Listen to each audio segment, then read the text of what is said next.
It's a good, bad, and ugly, but we'll give the guys a break and make it good, bad, and incredible.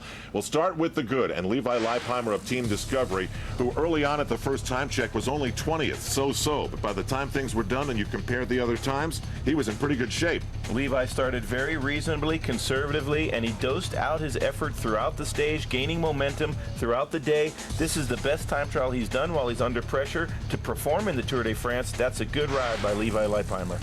Meanwhile, the young rider Alberto Contador continues to answer every call, whether it's been in the Alps or in the time trial, to preserve his status in the field. Alberto Contador may be the most dangerous man in this bike race. He can climb, there's no doubt about that, but he also did a solid time trial to pull himself right up there in the GC. Team Astana was stacked yesterday. Astana, led in some ways by Andreas Kloden through the mountains, overcame that slide to re-find his rhythm and prove that he belongs in the general classification.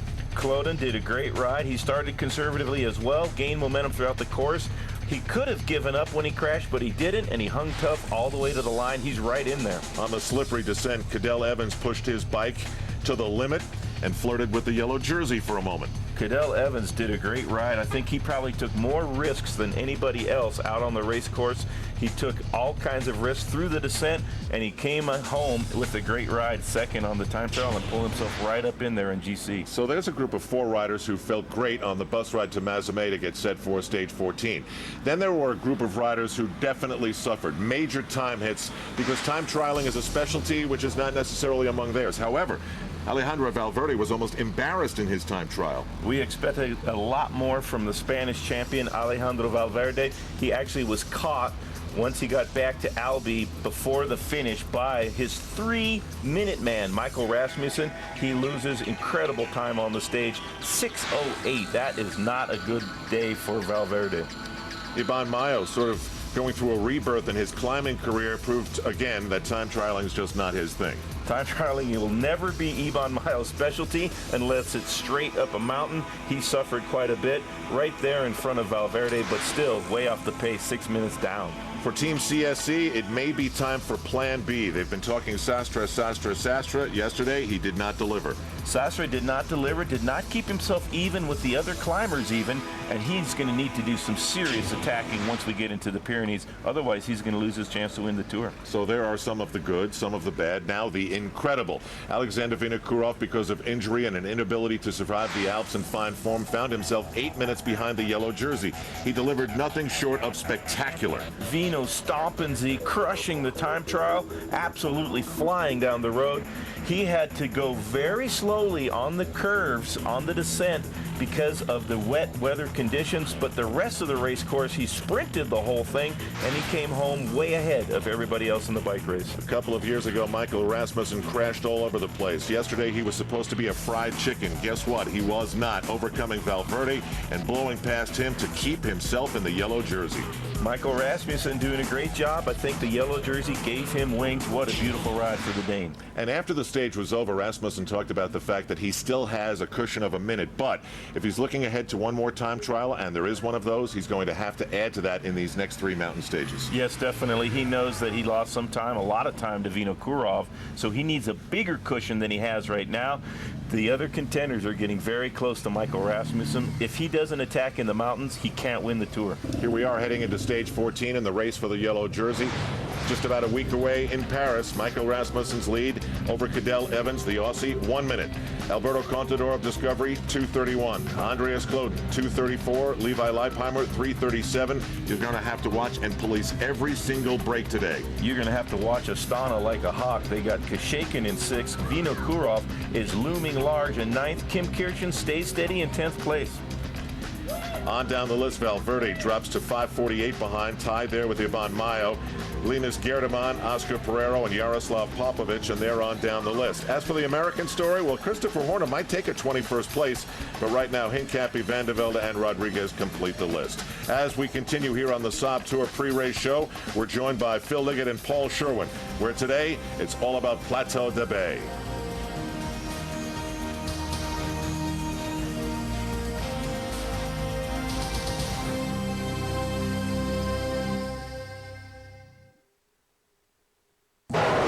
2007 Tour de France pre-race on Versus is presented by Saab. Once you've built jets, you don't build just another car.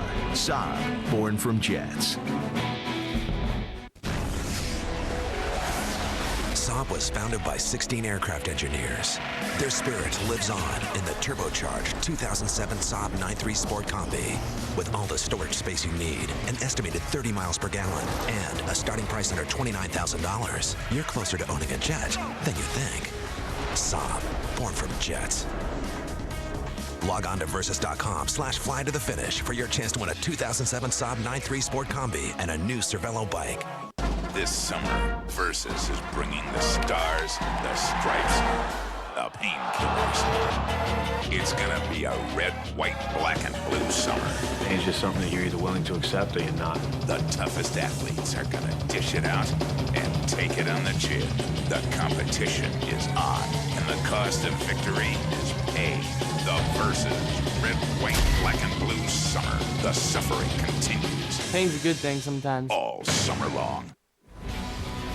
When the Tour de France is not invading, Plateau-de-Beille is a great natural place for Gascony cows, Tarascon ewes, and Meron horses. And still they're here, and we're all just squeezed in a little tighter than normal. Paul Sherwen and Phil Liggett join us. Paul, how about you take us through this huge challenge of these two beyond category climbs today? Well, it's going to be a very long day for guys in the saddle this afternoon, I have to say, Al, because as the riders move away from Mazamet, the town of Laurent-Jalabert, it's fairly flat to begin with, but that all changes in the last part of the race because all of a sudden it starts to get just a little bit nasty with the Col de Pailheres, a brief drop down into the valley, and then the massive ascent up to the Plateau-de-Beille at 1,780 meters. Just have a look at that. I tell you what, Bob, it's nasty. Absolutely nasty is the way to describe this stage because of the climb to the finish. Hartford, Connecticut to Brooklyn, New York. I think it might take you just as long if there's a prang up on the I-95 as the riders to get to the Plateau-de-Beille. So that has to include a climb to the top of the Williamsburg Bank, I would imagine. All right, Phil, we're still trying to sort out what happened yesterday. The huge challenge answered by Michael Rasmussen. The challenge also answered by Alexander Vinokurov to create a race for himself again. Yeah, absolutely, Al. Vino is back, and he's made himself an even more popular guy than he was before on this year's Tour de France. Everybody was hoping he could do it. Most people believed he could. He delivered, and I think now he must be considered once again a podium finisher in Paris. And Paul, as we near Spain, I can almost hear all the ka-chings as Spanish cycling fans buy a little Discovery jersey to salute Alberto Contador. I was just going to say the same thing, you know. I think yesterday they were hoping Alejandro Valverde was going to be the man, but partisan as they are, they will switch their allegiance to Alberto Contador, who I was just talking to Bob a little bit earlier about. When I saw Alberto Contador finishing that time trial yesterday, it was very reminiscent of the style of one Lance Armstrong. Wow, that's saying a lot. Meanwhile, to me, Bob, Levi Leipheimer strategically has painted himself into a corner. He can't think that he's going to win anything in the final time trial, and there are so many good climbers that you wonder whether he could possibly pull away and pick up his deficit in the next 3 days here. I think for Levi, what he has to do is take his time, wait for his moment, and he has to take maximum effect. Maybe if he goes into breakaway, puts some pressure on the other riders, you never know. They might watch Contador, but Levi is running out of mountaintop finishes now. He has to make some big attacks, get the time back that he probably won't be able to get in the final time trial. Let's get to the fun stuff, because yesterday's individual time trial was a huge day for the Americans in the booth. Saab telling us that Paul Sherwen still leads the way with 20, but finally someone else into double digits, as Bob and I were the only ones to get points. So, Paul, conspiracy theory, yes, I think. Yes. What? Excuse You me, forced him. the world time trial champion crashes twice. I don't know. But where were you? The roads were slippery. Where were you? There was oil on the road there, and it said something like Al Trautwig alongside it. No, Come on. Our guys just had a smarter time trial, that's all.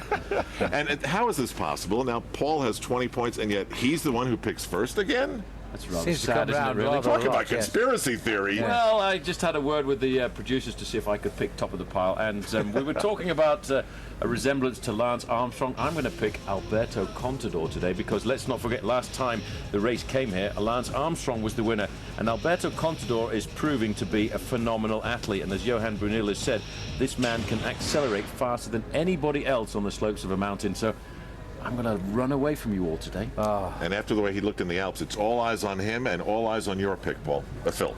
Yeah, Phil. Sorry. Paul's winning the race. Never mind. I think I'll go for Rasmussen, simply because he's only a minute ahead of Cadel Evans. Cadel will crush him in the last time trial, so he now has to get much more time. Time is running out for him. So I think that Rasmussen will have to go to win today. He'll have to gain time on his own, and again tomorrow, have a rest, and again the next day. Which brings us to your pick. I'm going to go with Alexander Vino Stoppensee, crushing all of your guys' picks.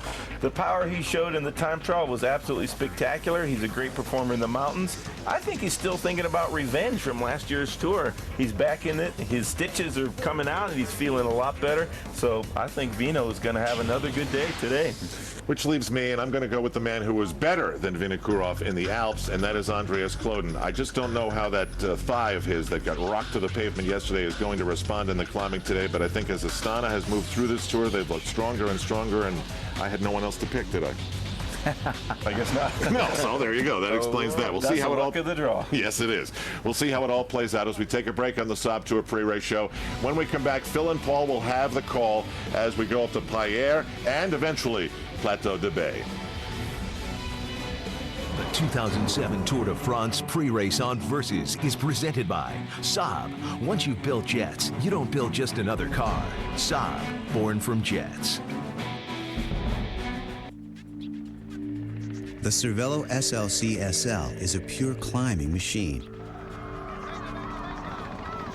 Learn more and enter to win the Cervelo Dream Bike at competitivecyclist.com.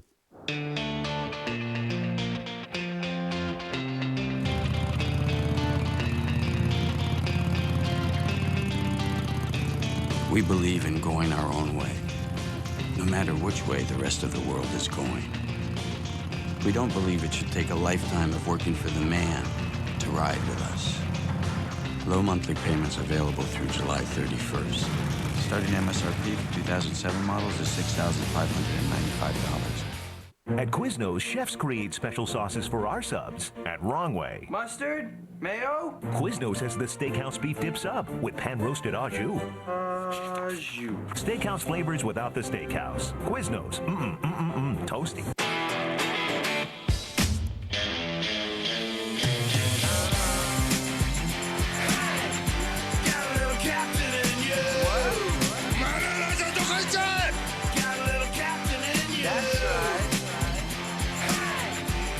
All across America, they're getting ready.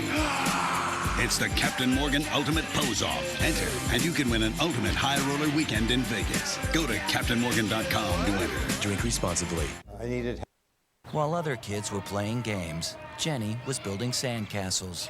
No one thought she'd ever live in one, except for Jenny. Go inside the world's most extreme homes. All new series. Mondays at 9 on HGTV. Find exactly what you need at Searchlight 888. Press 888 on your Comcast digital remote and go exactly where you want without leaving your sofa. Make your job search easier with Careers on Searchlight 888. Knives. Call now and you'll get my Perfection shears and a second Miracle Blade slicer absolutely free. But wait, we'll send you a second complete set of knives free. Just imagine, that's now nearly $500 worth of knives for just one payment of only $39.95. And if you don't think the Miracle Blades are the best knives you've ever used, just return them for a full refund. So call now. The order of fire has been set. Amongst the ominous rain-filled skies, two men, Alexander Vinokurov and Michael Rasmussen, put in the time trial of their lives. With a soul full of determination, the Kazakh rode himself back into the Tour de France after most had written him off as a contender. And the Dutchman shocked everyone by holding on to the yellow jersey thanks to his newfound time trialing skills. The conservative Californian Levi Leipheimer rode a steady time trial but climbed up to 5th overall and is now in position for the next test. The Goliath, known as the Pyrenees, awaits the 166 riders that have made it this far. This is the day for the two-wheeled warriors to wage war on the famed Plateau-de-Beille. Get ready now to witness one rapid-fire attack after another as the road turns up towards the soaring skies. It's stage 14, next on Versus.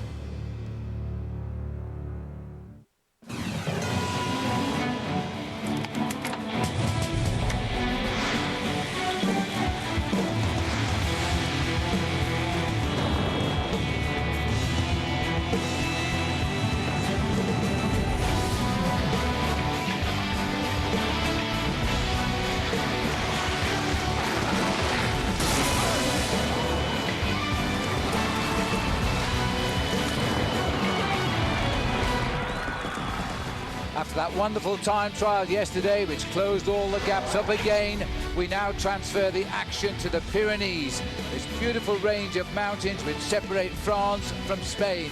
The Spanish are here, the French are here, there's thousands of people here as we now head for the Plateau-de-Beille. The campers have been coming all week here as they now fill the whole plateau. This is indeed a 70-kilometre area of ski slopes. And we've brought the television for the crowds as well, because now they're expecting a great battle. Yes, welcome back to our live coverage here on Versus everyone. We are set for another big day today. Phil Liggett with Paul Sherwen.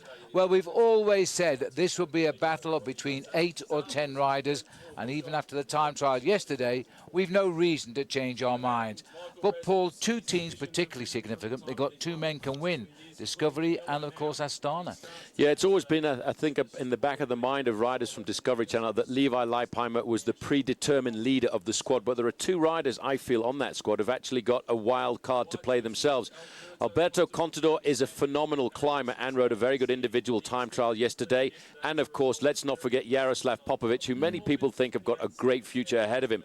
Team Astana, where we'd actually sort of decided that Alexander Vinokurov was out of this race after the Alps. Well, yesterday, he banged on the team table to say, I'm back. But he's got a co-leader in the shape of Andreas Klöden. So there's so many combinations that these teams can still play. But the one man who is really doing a great job at the time trial, which he's never done before, is, of course, Michael Rasmussen. He kept the yellow jersey for a 6th day. Now, Paulie knows he can't time trial as well as the others. He has got to attack, hasn't he? Well, despite riding a great time trial yesterday, Phil, he knows he needs to get time if he wants to win the Tour de France. He lost 1 minute and 41 seconds there to Cadel Evans, who's now only a minute behind. And look at how much time he lost to Alexander Vinokurov, 2 minutes and 55 seconds. I think before we get up to the final time trial, Michael Rasmussen has to have at least 4 minutes in the bag over everybody. Well, let's first of all, before we join the live action, have a look back to early today. The rollout, 165 riders. Ventoso, who had the injured wrist, he didn't start today. The first climb, a second category climb at the Sanceré, and this was an interesting sprint. Although the winner here was David De La Fuente in the yellow, Juan Sola, who won in Briançon, and Jaroslav Popovic battling out for the points. Sola getting 9, Popovic getting 8, and as a result of that, we have now a joint leader in the King of the Mountains. And in fact, Rasmussen, Paul, as we expect, not choosing at the moment to defend his polka dot jersey. Well, that was, after all, a second category climb, but it does for Juan Mauricio Soler bring him up to exactly the same points as Michael Rasmussen. And, of course, watch out for Jaroslav Popovic, who moves up into 3rd place in that competition. And I wonder that now that Michael Rasmussen is going to decide to aim for the yellow jersey, if he may well putting his chance of winning the King of the Mountains title for a 3rd year in succession in jeopardy. Well, it might be the case. If you've won it twice, there's not so much reward in 3 times, not when you've got the yellow on your back. So his tactics are bound to change today. Although we're watching here, there is a breakaway clear of 5 riders just now. There's an awful lot of work being done by the chase behind. And Rabobank have found themselves some allies in Sonia Duval today. They've also shared in the chase. Very early on today, Rasmussen got into a breakaway group, and it forced the team of Cadel Evans to work very hard to bring it back. So there's the situation. You're right up to date with us now. We are about 25 kilometers from the start of the slopes of the first big climb of the day, the Porte de Pailheres, which will take us over the Hors category climb. There's plenty of action to come here. All of the contenders at the moment are together. The 2007 Tour de France on Versus is brought to you by Star Motorcycles. We build it, you make it your own. And by Michelob Ultra. Live life to the ultra. Saab was founded by 16 aircraft engineers. Their spirit lives on in the turbocharged 2007 Saab 9.3 Sport Combi. With all the storage space you need, an estimated 30 miles per gallon, and a starting price under $29,000, you're closer to owning a jet than you think. Saab, born from jets. Log on to Versus.com/fly to the finish for your chance to win a 2007 Saab 9.3 Sport Combi and a new Cervelo bike.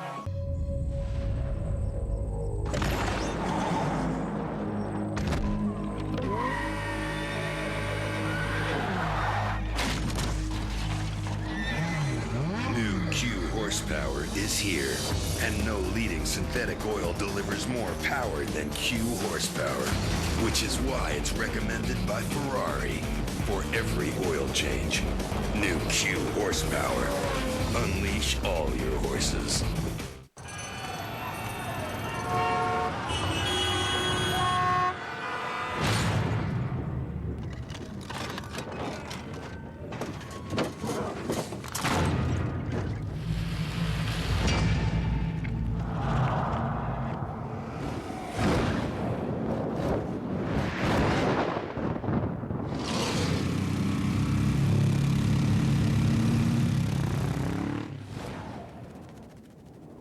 Take me out to insurance.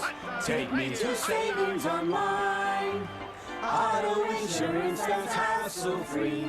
When you buy it instantly, let me quote, buy quick at insurance. If you don't save, it's a shame.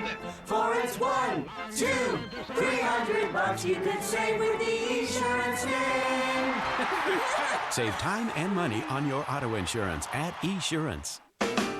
When you take it off, you're gonna like what you see. Scotch Blue Painter's Tapes.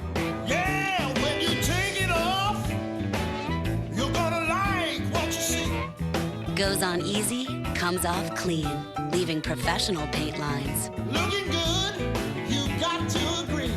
Scotch Blue Painter's Tapes for delicate or multi-surfaces. Go on, take it off. The Tour de France, Stage 15, live tomorrow, 7:30 a.m. on Versus. The real drama continues. MMA can be extremely artful, it can be scientific, it can be a chess match, or it can be a brutal, quick knockout that nobody ever expected it. Hopefully, Connie, you're still up for it. Baby, I'm coming after that bell.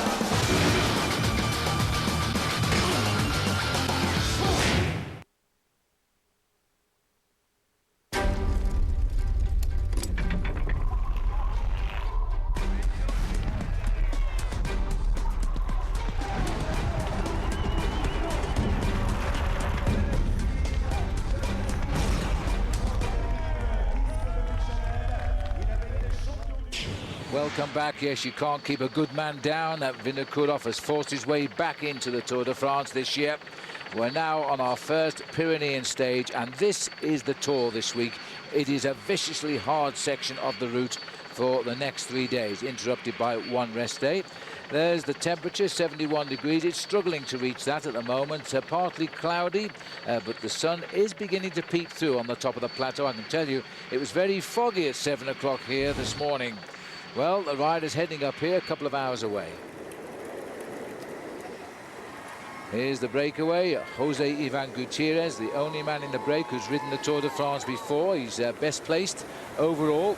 15 minutes off the yellow jersey, so for a while they might stay away. They've got a nice lead.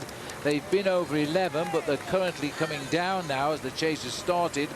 And the other 4 or 5 riders are all first-timers. We put our pulse monitors on Carlos Barrido today. That was a good choice because he is actually in the breakaway, so we should keep an eye on his heartbeat. So there's a Burkhardt and Rolf Grabsch. I must say there is a tremendous amount of support on the climb up to the finish in the Côte-de-Beille, which is where we are, for T-Mobile riders. There are literally hundreds of supporters, and Burkhardt is one of the men that they're going to support as they come up. Well, making their way through these gorges, they are a magnificent backdrop for the race that we're seeing here this afternoon. But I think, Phil, a lot of riders are very worried about the Porte de Pailheres. But not only the 16.8 kilometers climb up to the summit at an average gradient of 7.2%, it's actually the descent into Aix-les-Thermes as well, which is a very nasty and dangerous descent. And all of these riders realize that. Many of them have ridden this course before. And I think that will be in the back of the minds of the riders in the main field, because I'm sure Alexander Vinokurov will try and take advantage of his good performance yesterday. I'm sure he will, Paul. Well, the river running alongside the leaders here is the River Aude. It's 220 kilometers long. Now it's time to remind you to come on board and join us in the Saab Watch and Win sweepstakes. Fly to the finish with Saab. Don't forget to log on to versus.com / fly to the finish every day, a chance to win a Saab 9.3 Sport Combi. And there's your keyword word today. You'll need it. What else? The Pyrenees is the key word today. These are the leaders of the Tour de France. The River Aude is riding on their right-hand side. We'll soon be going into the department of the Ariège. Once you cross the boundary, it's all uphill on the way home. We'll take a break.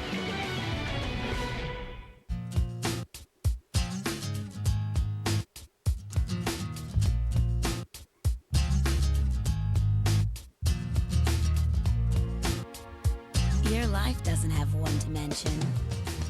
Neither should your beer. The rewarding taste of Michelob Ultra. Perfectly balanced and made for today. Live life to the ultra.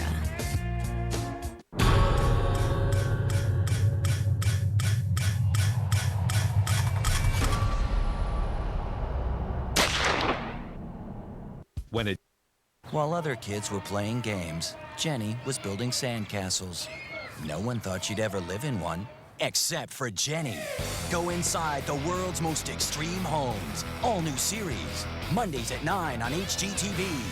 Find exactly what you need at Searchlight 888. Press 888 on your Comcast digital remote and go exactly where you want without leaving your sofa. Make your job search easier with Careers on Searchlight 888.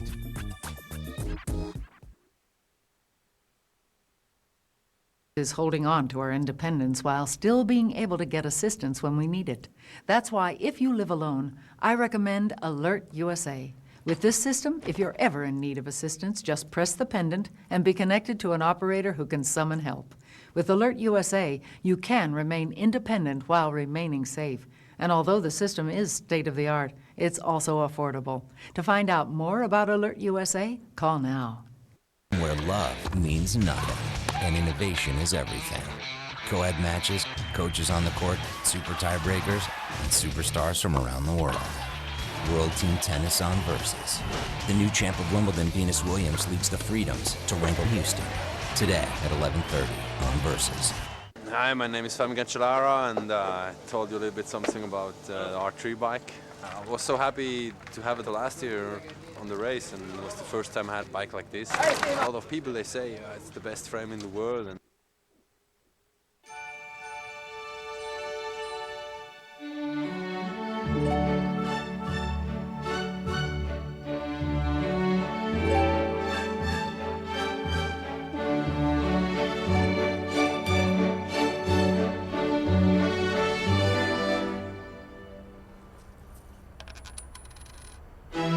Visa Payway. Now there are more places and more ways to pay. Faster. Life takes Visa. Houston, we are on final approach to the easiest place in the universe to book a room. Touchdown. The Bodad has landed. Motel6.com. We'll leave the light on for you. Well, a beautiful view here of the Pyrenees. That's where we're going. Let me remind you, we keep you right up to date on our website, so go to versus.com. Live race updates, videos, expert analysis. You can even chat amongst yourselves and podcasts and more. That's versus.com for everything you need to know, see and hear about the Tour de France. Well, looking off the helicopter here, the Aude River coursing through the gorges, these beautiful gorges. We've got 5 riders in the lead at the moment, and their gap is holding, although it's been a lot bigger. So the peloton now beginning to chase a lot earlier than normal. I would imagine today, this is the first day in the Pyrenees, a lot of nervous riders here, anxious to prove themselves, I would think. Looking right down the Aude Valley here, heading towards the Ariège. Well, let's remind ourselves a little bit about the other side of the time trial yesterday as we take a look now at our top 5 HP moments, the crashes. This is all in the time trial yesterday. Number 5, the world champion, had a rough ride, early starter. He survived this one, a few didn't on that corner later on. That was Cancellara. This time he went down, and in fact, poor old Fabio was hurt here, and he didn't bother to race it. He just rode home after that, 107th. Number 4, Vladimir Gusev. He goes down for Discovery Channel in his champion's jersey. Nasty fall, that one. And yet he gets up and he keeps his high position in this race. He's a toughie. Moving on to number 3, Andreas Kloden. This was a nasty hip fall as well on the corner where Cancellara just about stayed upright, and he still came in with a fantastic ride, taking 3rd place on the stage. Man to watch. Number 2, the yellow jersey of Michael Rasmussen gets the scalp there of Valverde in the run into the finish, catching him for 3 minutes when he finishes 11th on the time trial stage in the ride of his life. And the big one, of course, well, it's Alexander Vinokurov. Led at every checkpoint. Take a look at his face. He ate this course up. A brilliant ride. Pulled back minutes on many of his rivals. So that's our HP top 5 of yesterday's time trial. Back to the action today now as we're wandering through the valleys here before we seek out the lower slopes of the ore category Porte-de-Beille. Well, it's looking beautiful down there, Paul. I would think our helicopter's getting a bit bumped around up at around about 1,500 feet because the wind up here on top of the plateau is gale force now. The flags are dead straight and it's going to be on the rider's nose, I think, as they come up. Well, I think they need to take advantage of the good weather conditions this afternoon because they're actually promising bad weather for the next couple of days in the Pyrenees, and certainly the riders don't want that. The weather conditions in the Pyrenees can change dramatically in the space of 2 or 3 hours, and once you see the rain come down over these peaks, there's always the risk at the high altitude of snow, even at this time of the year. Well, I say that Rabobank are going to be pretty happy here that the Sony Duval boys are pulling because they want to put Iban Mayo back into the action. Perfect area today, of course. He's running close to where he lives in Spain, and it wouldn't surprise me at all that he doesn't try to break away and win the stage today. David Miller told us on the rest day, which is nearly a week ago now, Paul, that Mayo was really confident and would likely win a stage. Well, he has to do something special, and I think that's why he's asked the team to go forward. All of the Spanish riders are massively motivated today because they're just so close to home. Good tempo riding here as they this is Christophe Renero, former King of the Mountains in the Tour de France, pedaling at the front, so he's got no reason to fear the big climbs today. We're still in the gorges though here as we race through towards the start of the first major climb. Well, we'll take a quick break, and when we do, we'll come back and tell you more about the one man who everybody is talking about on the Tour de France this past 2 weeks, Alberto Contador. He wears the white jersey of best rookie. See you in a moment.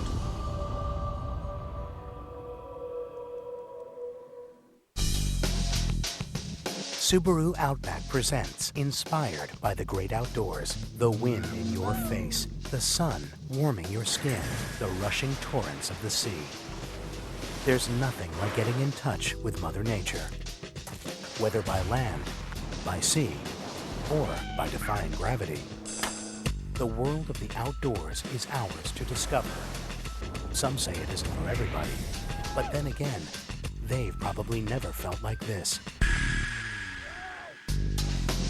And there's no better way to get in touch with the great outdoors than with the Subaru Outback. With its rugged off-road capability, high ground clearance, and road-gripping all-wheel drive, the Outback can take you to find your own particular slice of heaven, wherever that may be. Safety and control of all-wheel drive standard in every vehicle. It's what makes a Subaru a Subaru. Wow, this Subaru Tribeca has a great interior. Award-winning, actually. Backup camera. It handles better than our car. But then again, it does have all-wheel drive standard, a 256 horsepower engine, and a top safety pick award, a DVD player, third row seats, and 4 cargo area tie-down hooks. I love it when you talk car. Introducing the all-new Subaru Tribeca. Someone's about to lose their Selling Miller highlight privileges. Can I borrow that for a second? The hamburger, $11.50. Are you for real? Step aside, mon ami. Pardon moi. Excuse us. See, this beer is about helping people live the high life. It's a good, honest beer at a tasty price. Mess with the high life, and the high life will mess with you. $11.50 for a hamburger. Y'all must be crazy. At Quiznos, chefs create our recipes, like the Steakhouse Beef Dip Sub, marinated roast beef, French onion sauce, and pan-roasted au jus. At Wrong Way, you just get the dip. Steakhouse flavors without the steakhouse. Quiznos, toasty.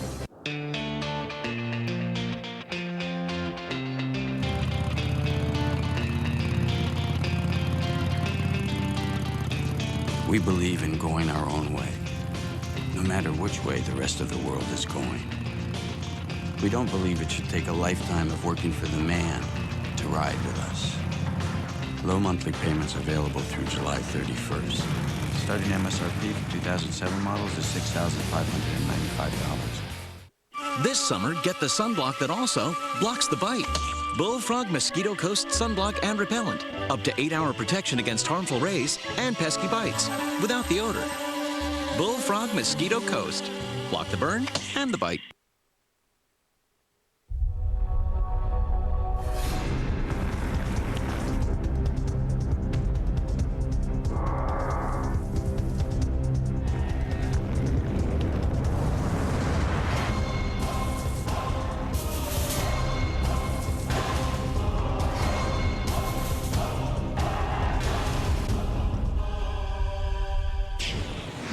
Welcome back. Just a quick look at the overall situation behind Matt Rasmussen, whose lead is now cut to exactly 1 minute. Cadell Evans of Australia second. There's Alberto Contador in the white jersey, now comes up into third place. Cloden comes up into fourth, and Levi Leipheimer into a high position two of fifth place. Looking a little bit further down, watch out for Kashikin. He's the second fiddle, well, he's the third fiddle really on the Astana team. Sastre lost a bit, expects to come back in the Pyrenees. Top 10 completed there by Kirken. Vinokurov from 19th is now up to 9th. There we are from the chopper as we look down on the Valley Road. We're looking for the little town of Usson-les-Bains, and that's where the climb starts officially. But this road really is on a steady drag anyway. Well, we saw yesterday a man that many people have talked about as a possible winner of the Tour de France. He has shown to be a complete annihilation in the white jersey competition. After the time trial yesterday, he climbed up into third place in the Tour de France at the first attempt. Here's more on Alberto Contador. Alberto was an amazing climber. If you watch him on his bike, he did a steep climb and it was so easy for him. His strongest quality is definitely his acceleration in the hills. I've rarely seen somebody who can accelerate on a steep hill like he does. He has a lot of talent. I didn't realize it until our training camp in Solvang in January. He kind of gave me a surprise one day, and we were dueling out on the climb, and I couldn't stay with him. What he did in Pailheres was phenomenal. This young man, Alberto Contador, points the Discovery Channel on his jersey. He gets the win, and with that win, it will also come the overall victory here in Pailheres as well. I was very pleased with my performance at Pailheres. That race was one of my main objectives. The victory in Pailheres was an amazing experience for me personally. And he's impressed me a few times this year with unbelievable performances. But it would be a big mistake to put the pressure on him now. Levi Leipheimer is the leader of the Discovery team. At the same time, I hope to compete at a high level. I will be supporting Levi. My time in the Tour de France will come. You just see someone on the bike, his pedaling style and the way he moves, he's very, very talented, and I think that at least one day he can win the Tour de France. Well, Levi Leipheimer tipping him to one day win the Tour de France. Will it be this year? He's now up into third place here, 24 years of age. His first Tour, his career put on hold when he had a terrible accident and everybody feared for his life. He's come back. He actually has a titanium plate in his head. Well, as we look down on the peloton now, we've been talking about Alberto Contador, but the man who is still the team leader, and that's not in dispute at the moment, sits in fifth place, Levi Leipheimer. So here he is now at the start this morning with Robbie Ventura. How would you rate your performance overall? I expected maybe a little bit better, but you know, Vino went really fast, and to look at the other guys' times, it wasn't that bad to lose about a minute to Evans and Cloden. It's okay, I'd prefer to be a little closer, but certainly not a bad day. Being 3.5 minutes behind, how are you planning on making that up before Paris? Well, we're going to have to wait and see like who cracks and who doesn't, because the next 3 days are very, very hard, and I think, you know, somebody has to crack along the way, and I'm pretty sure it's not me. So, any attacks on the horizon? Definitely, especially with Contador. You know, he's got that explosive power, and he has a great chance to win one of these stages, and you know, hopefully that'll work out for both of us. With so many Astana guys in play right now, how do you plan on defeating them guys? They seem like a strong group of riders. Yeah, they are strong, and you know, they've shown that they're strong in the time trial for the past couple of months actually, and in the climbs not so much. So I don't know if that's changed now, but we'll have to wait and see. You know, things change every day, and you just have to pay attention and change your plan accordingly. Thanks, Levi. Yeah. Well done, Levi. He's still very, very confident, isn't he? And looking forward to the Pyrenees. You know, they've said, and Levi has said all along, since before we started, the Pyrenees is where he will attack. Well, here we are now in the Pyrenees. The gap is down to 8 minutes with these riders up front. Nobody here. They're now carrots for the peloton. There's nobody here going to pull on a leader's yellow jersey tonight, but just who will be pulling it on by the end of the day. Rasmussen has to attack. A minute over Cadel Evans, a master of the time trial, is nothing like enough. Well, we're getting very close now, especially with the leaders here. Before they do start, the lower slopes of the Plateau-de-Beille. We cut through this valley, and there's only one way out, and it's 16.8 kilometers high. There we are. You can have a little look at the views from the Plateau-de-Beille. This is the first time, by the way, the Tour de France has ever been over it. It's going to be a tough one today.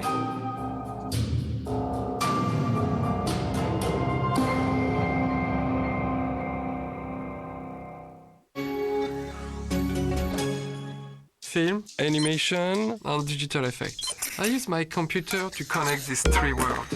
I transform photos people send me, then email them back. I photograph my son's painting too and post them on his website. I love playing music. I even did the music for this commercial on my computer. I dream a lot, but I'm not a very good sleeper. HP Pavilion DV9000T with Intel Centrino Duo mobile technology. The Tour's wild ride has the critics raving. The furious finishes and grueling climbs make for damn good television. And Liggett and Sherwen are the best TV broadcast team in all of sports. Versus is there for all the surprises, disappointments, and fantastic finishes. The Tour de France, Stage 15, live tomorrow, 7:30 a.m. on Versus. Bicycle Village, the ultimate bike shop. Bicycle Village has Colorado's largest selection of bikes, from tandems to trikes to top-end bikes. All the best brands and the largest selection. Over 1,000 bikes set up and ready to ride from the brands you want, like Trek, Specialized, Raleigh, Lightspeed, and more. Only Bicycle Village offers same-day bike service to get you back on your bike quicker. Plus lifetime tunes and an unbeatable performance guarantee on every bike we sell. And we always guarantee the lowest prices. Bicycle Village, the ultimate bike shop.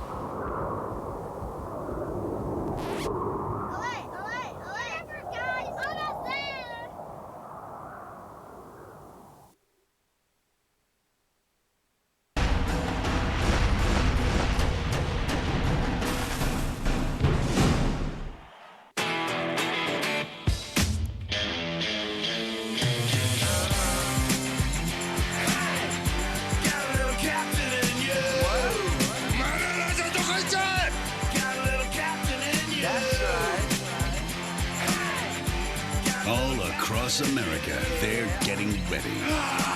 It's the Captain Morgan Ultimate Pose-Off. Enter, and you can win an ultimate high roller weekend in Vegas. Go to CaptainMorgan.com to enter. Drink responsibly.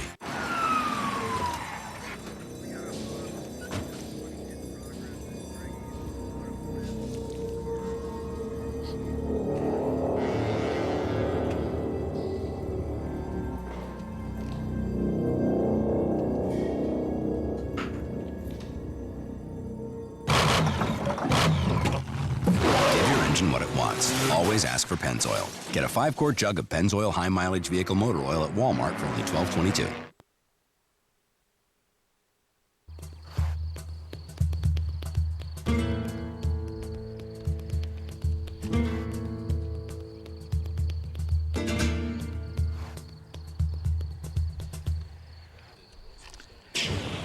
Yes, the beauty of the Pyrenees, but they're full of traps for the unwary, especially in the Tour de France, as the big peloton here courses through, closing in slowly on those escapers. 7:38 as we now approach the climb. We're not there yet. The peloton, of course, running over 7 minutes behind the leaders.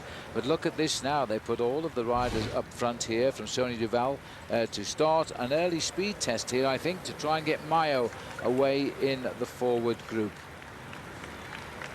Now, as we look here at the men from Sony Duval, and greatly relieved are the riders in orange from Rabobank, while another team come and do it. We've got a camera today, by the way, in Johan Brunel's team car. Johan, let me remind you, is the manager of the Discovery Channel team, with a lot of cards to play just now. Let's go and eavesdrop for a moment. 7%. So we know the beginning is steep, then it's a little bit easier in the middle, and at the end it's steep again. 10 kilómetros hasta el inicio. And now he's talking in Spanish there to the Contador, because Contador speaks no English, but he's trying to learn it on the American team. So he's told them the gradients of the climb which is about to happen, the Porte-de-Beille.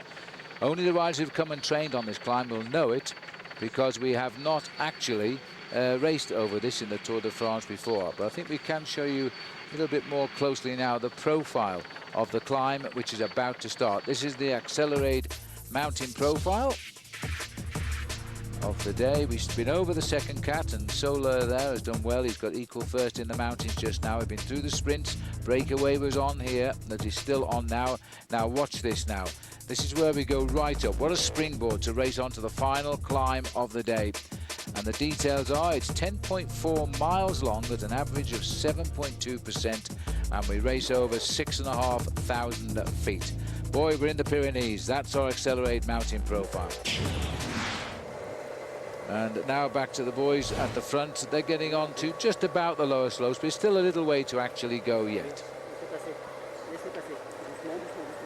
Well, not quite there, Paul, but the road here now in the valley is kicking up, and we're going to see this breakaway split, I think, pretty soon after the climb begins. Interesting to see that Sony Duval have put most of their team on the front now, which means they really have got a plan for Mayo. Well, Iban Mayo is obviously looking to move himself up into a high place in the overall classification. Yes, like Alejandro Valverde yesterday, he had a very bad time trial performance, which dropped him down from 3rd overall to 12th overall. But I think he realizes that even though he wasn't so good in the time trial, he's got good legs in the Tour de France this year, and he's got good confidence. And he knows with a climb like the Plateau-de-Beille at the end, he could change that fall into a rise in the overall standings today and the next few days in the Pyrenees. And he's Spanish. He's got all the incentive you want. Now his own country is the magnet on the other side of the Pyrenees. And that's why all of his team are riding for him now. And here they are. And leading is the very strong rider there, Christophe Rinero, doing a lot of work. The boys of Discovery Channel have just put a man up here as well. It looks like Noval. And also the riders from Rabobank looking after the man in yellow. So I think they're all extremely nervous now, and they're afraid that if they don't put men at the front, they might miss on the move here. It's going to come on what looks like the first climb rather than the second climb. So the Porte-de-Beille, it's 16.8 kilometers, might turn out to be quite a rip snorter as we hit this one. We'll take a break, so we're back in time for the start of the climb. Okay, class.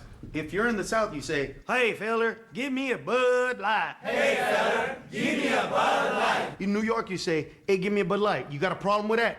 Bud Light, you got a problem with that. In East LA, you say, "Give me a Bud Light, Holmes." Give me a Bud Light, Holmes. More importantly, if somebody asks you for a Bud Light, you say, "Don't speak English." Refreshingly smooth Bud Light. Always worth it. Bud Light? Bud Light. Bud Light. Bud Light. That's cold.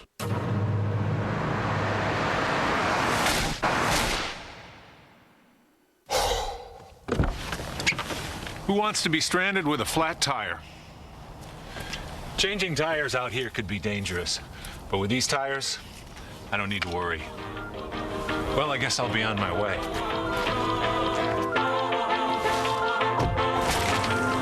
Bridgestone. Run flat tires.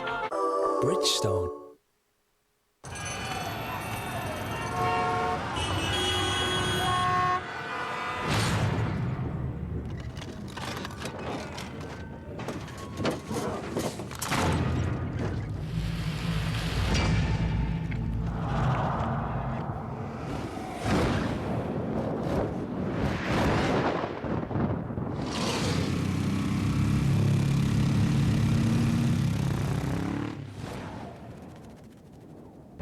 all doing it. Even my car's been doing it. But everyone loves their cars. They'll never believe it. We have to do something. Esurance Auto Insurance can help. Calculate your carbon emissions and find out easy ways to reduce them. The average commuter produces a 3.4-ton cloud of CO2 emissions. By carpooling, you can cut that in half. Special agent, we can all do our part. The road to change starts here. Visit esurance.com/SOS to find out how you can help save some green.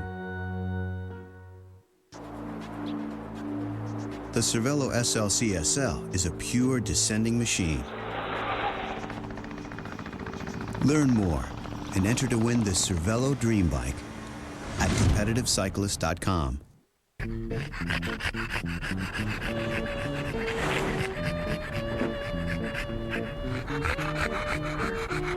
I heard that. We'll leave the light on for you. Welcome to a game where love means nothing and innovation is everything. Co-ed matches, coaches on the court, super tiebreakers, and superstars from around the world. World Team Tennis on Versus. The new champ of Wimbledon, Venus Williams, leads the Freedoms to Wrinkle Houston. Today at 11:30 on Versus. The Tour de France, Stage 15, live tomorrow, 7:30 a.m. on Versus. The real drama continues.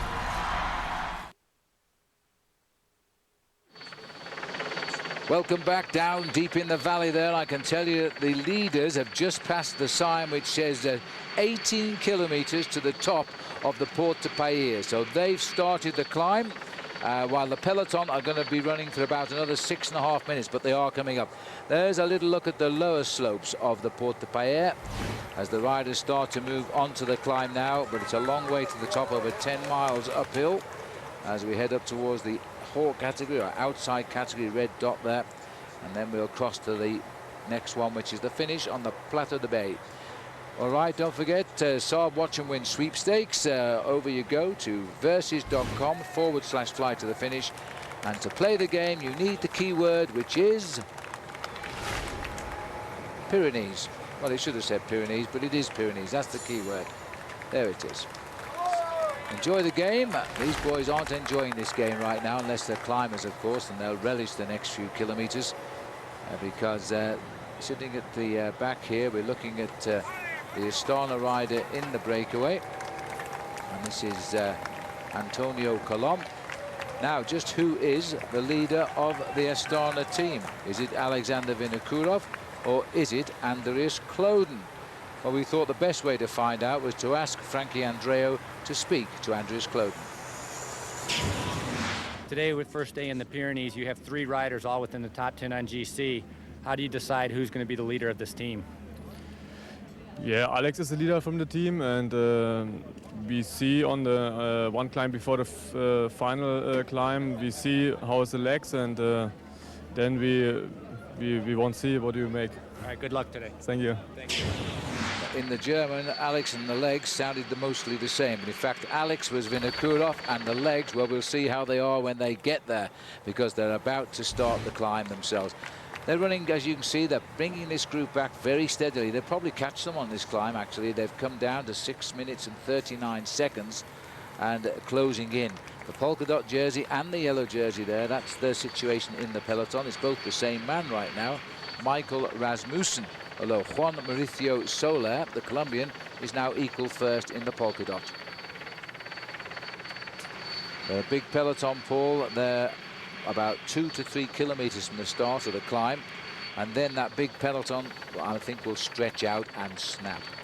Well, we'll get a chance then to see who is going to be aggressive on the stage this afternoon. I would watch out for Alexander Vinokurov. And the workload of the leaders, Phil, is pretty much well balanced. Colom, Gutierrez, Barredo, Chiruka and Kuczynski all pretty much giving an equal amount of workload to the success of this breakaway. Certainly Barredo is enjoying the lower slopes. He's dancing on those pedals at the front of the group here. And I think the first man, as I said earlier, is going to be Alex Kuczynski, who's going to find this pace a little bit too big. You can see by his size, he's not a pure climber, and he's going to really be under effort to hold on to this breakaway, and he won't make the effort that's going to hurt him, so he has to struggle all the way to the finish. The two Euskaltel-Euskadi boys need to be watched. That Ziruka setting the pace right now, And I think this rider in the last few days has shown us he is a real discovery here for the Spanish riders, and he can expect 3 days of cheers now here in these mountains, because he's a Basque and it's not far into the land of the Basque over the top of the Pyrenees. Well, there were a lot of Basque flags up the climb here to the Plateau-de-Beille this morning, and that was very early this morning. Everybody was up and ready to receive the Tour de France into the Pyrenees, and that's why we always expect to see the team with the orange jersey, Euskaltel-Euskadi, ride to the front on days like this. But for a change, one of the big favourites is not wearing the orange jersey. Iban Mayo swapped during the winter months to move across to Saunier Duval. It seems to have done him a favour, actually. So there they are. They're the riders now who are defending for Iban Mayo, who slipped a little bit and dropped down to 12th from 3rd after his bad time trial. He's going to try and make amends today. That's apparent now. Watch out for him to attack today. He's looking for the win, that's for sure. We'll take another short break. Rejoin us on the call. Somewhere between two highways, there was a really good station. Somewhere between breakfast and lunch, there was a roadblock. Somewhere between the kids and the grandkids, there was a second childhood. And somewhere between where you are and where you're going, there's a Super 8. See you along the way. Get more rewards with Trip Rewards at Super 8. Play Mystery Hotspot to win a dream vacation, $10,000 and more at super8.com. When you take it off, you're gonna like what you see. Scotch Blue Painter's Tapes. Yeah, when you take it off, you're gonna like what you see. Goes on easy, comes off clean, leaving professional paint lines. Looking good, you got to agree. Scotch Blue Painter's Tapes for delicate or multi-surfaces. Go on, take it off. This week on the Golf Channel, Jim Furyk. He's the world #2, the defending Canadian Open champion, and winless in 2007, despite 7 top 10 finishes, including near misses at Colonial and Oakmont. Watch him make his move in the FedEx Cup race against a strong field north of the border. The road to the playoffs continues at the Canadian Open, Thursday and Friday at 3 and 8:30 p.m. Eastern on the Golf Channel. MMA can be extremely artful, it can be scientific, it can be a chess match, or it can be a brutal, quick knockout that nobody ever expected it. Hopefully, Connie, you're still up for it. Baby, I'm coming after that bell.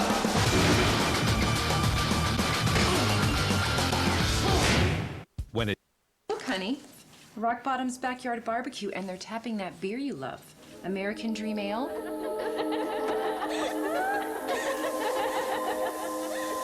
Hey, you're doing it again. It's Rock Bottom's Backyard Barbecue, featuring American Dream Ale. Build your own ultimate backyard burger. The crisp, delicious Waldorf Wedge. Our juicy 20-ounce T-bone, plus choose your favorite picnic side. Grilled food and chilled beers. Now that's a barbecue. Bicycle Village, the ultimate bike shop. Bicycle Village has Colorado's largest selection of bikes, from tandems to trikes to top-end bikes. All the best brands and the largest selection. Over 1,000 bikes set up and ready to ride from the brands you want, like Trek, Specialized, Raleigh, Lightspeed, and more. Only Bicycle Village offers same-day bike service to get you back on your bike quicker. Plus lifetime tunes and an unbeatable performance guarantee on every bike we sell. And we always guarantee the lowest prices. Bicycle Village, the ultimate bike shop. Live tomorrow, 7:30 a.m. on Versus. The real drama continues. Welcome back. Now we'll continue our Bicycle Magazine's Tour de France stages you can't miss, and we've been right so far. The next one is stage 16, Orthez to the Col d'Aubisque, and that will air on Wednesday, July the 25th here on Versus. It follows the rest day in Pau, always bad for some. That's Bicycle Magazine, which brings cycling to life. The August issue now on sale, or go to bicycling.com for more information.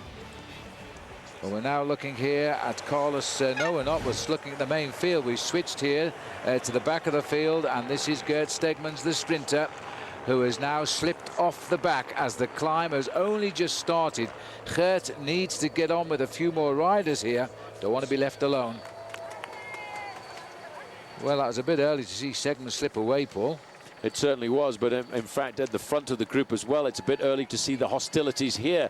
You've got the Liquigas rider who's suffering at the back. This is Kuczynski. Yep. He's alongside Antonio Colom. And Carlos Barredo is the man who's seen the danger of splitting so early on, and he's jumped straight across the gap. Well, Kuczynski's doing well to hang on. I thought he was going to go right out at the outset of this, but no, Antonio Colom is just in front of him. And the trouble is always being caused by Chiruka. He has the red number on his back, red for danger perhaps, number 78, and also the most experienced rider in the breakaway. In the black is Jose Ivan Gutierrez.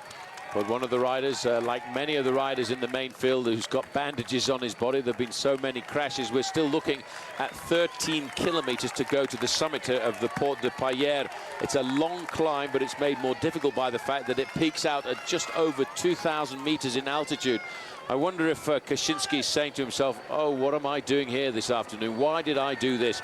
But he found himself in a much larger breakaway group that actually got weeded down to these 6 men. Well, at least he looks like Lance Armstrong there, Paul, with that low cadence, or high cadence and low gear he's pedaling. Trying to save his energy here because he knows he's not going to make it to the top with this group, but he wants to make sure he can make it to the finish with any groups that pick him up. So he's riding sensibly in the low gears. Gutierrez just about keeping a lasso around Chiruka rather, up there, because that guy's anxious to get on with it. Now, Gutierrez might well say to him, look, it's an awful long way, these climbs hurt. Just take it easy, save some strength. Well, that would be the voice of experience, because let's not forget we're still looking at 63 kilometers to go to the finish. We've got this 13 kilometers left to the summit of the Porte de Pailheres, and after that they've got a nasty 16 kilometers to the summit of the Plateau-de-Beille. You can already see the formation at the back of the group there, Phil, of what is shortly going to be the Autobus, the group of riders who get together on every mountain stage with just one hope left in their minds, and that's to get to the finish inside the time limit. Yes, just look at this now as they drop off. These are the days they do not like. They have only one fear for the next 3 days, which is elimination and staying in the race. Philippe Gilbert, a little bit surprised to see Philippe so early in the rear group, 165 there. But he too is having great difficulty straight away today. Nicolas Vaugandy here, nearest camera, former champion of France. Robert Foster, the sprinter, I think that was probably to be expected. The Peloton, still quite a few of them down there, but look at that big bunch forming at the back. That is the Autobus. It certainly is. I know all about that. These riders will get together. They'll form this group at the back end of the main field. These are the sprinters. These are the men whose bodies are that much heavier than the climbers. And not surprising to see 101 looking for the back step of the Autobus either, because Thor Hushoff is a big man to get through these hills.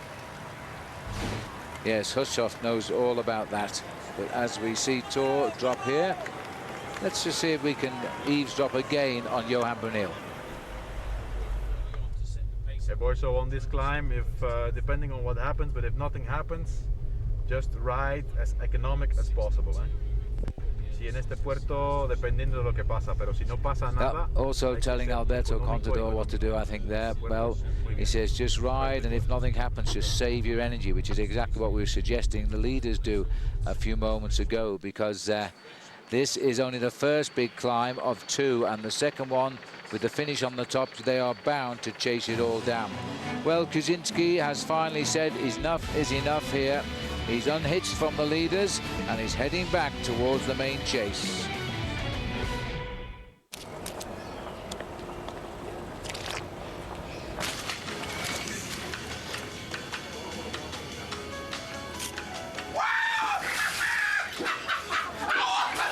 New Subway Scrabble, a 1 in 2 chance to win instantly.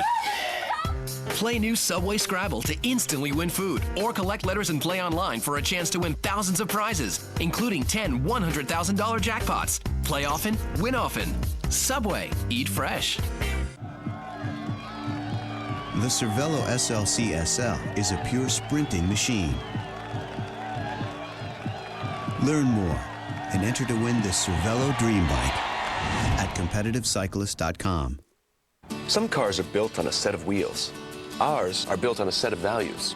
At Subaru, we believe all-wheel drive is a better way to drive, so we make it standard. We believe in longevity, so 95% of our cars sold in the last 10 years are still on the road. And we believe the earth is important too. So every Subaru is built in a plant with zero landfill. Now, is there a place for a set of values in the car industry? There should be.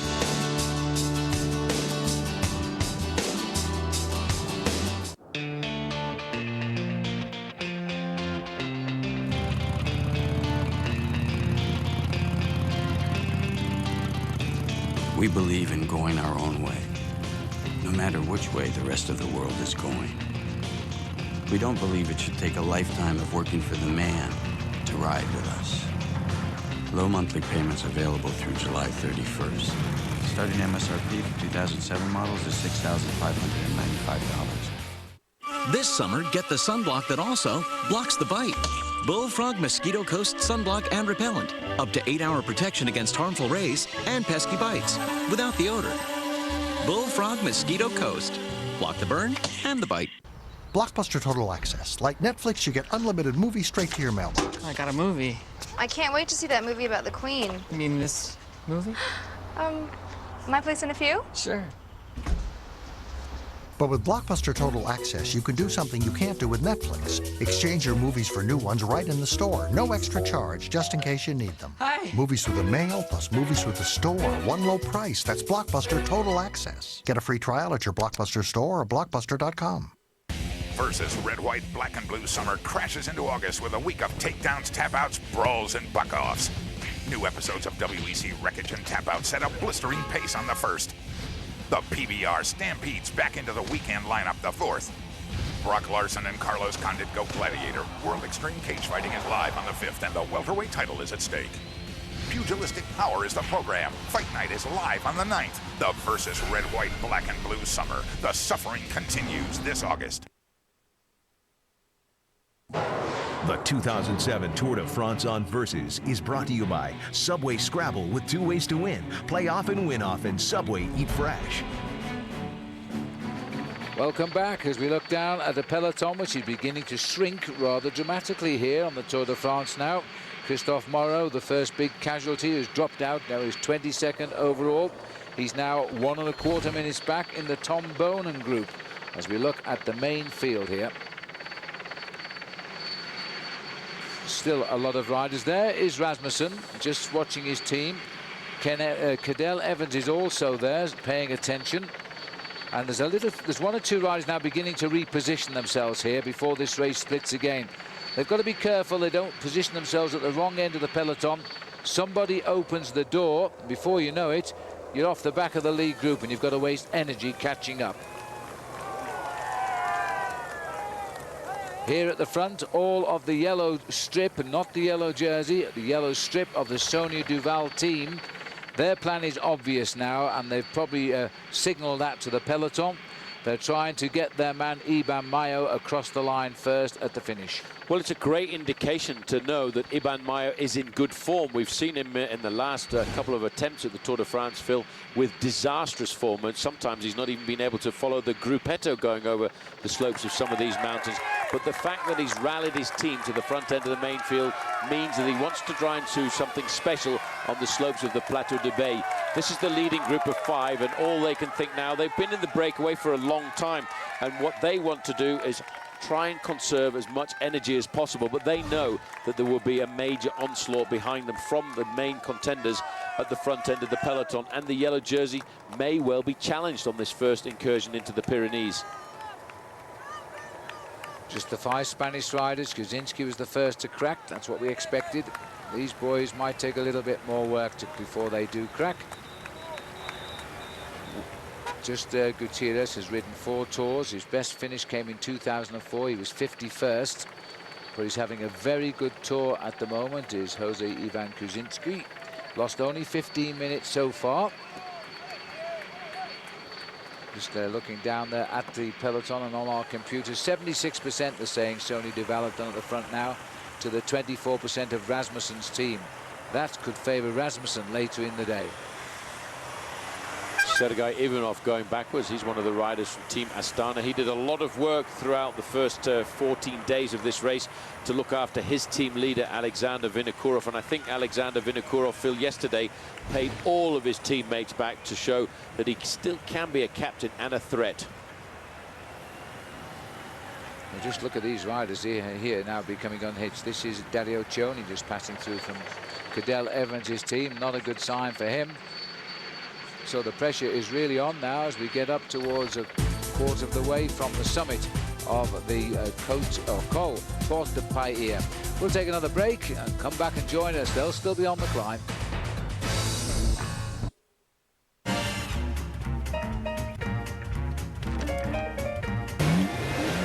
The 3 Series is here. With elegant styling and a powerful yet fuel-efficient inline 6-cylinder engine.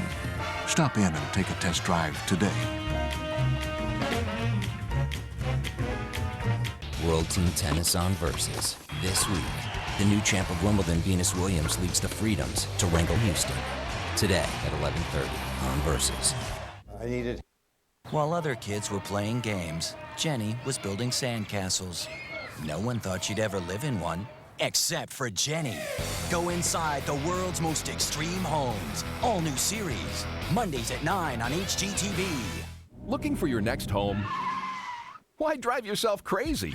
Visit homes in the newest communities across Colorado without ever leaving your sofa. Just press 888 on your Comcast digital remote. Then go to Real Estate on Searchlight 888.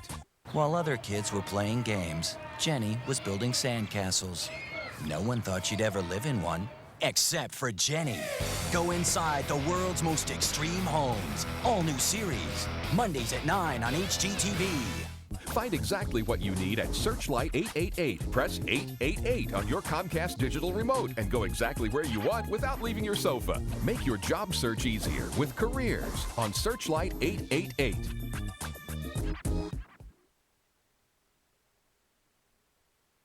Searching for the next mixed martial arts badass. All new episodes of the original series from the producer of American Chopper and The Ultimate Fighter. Where you live, baby?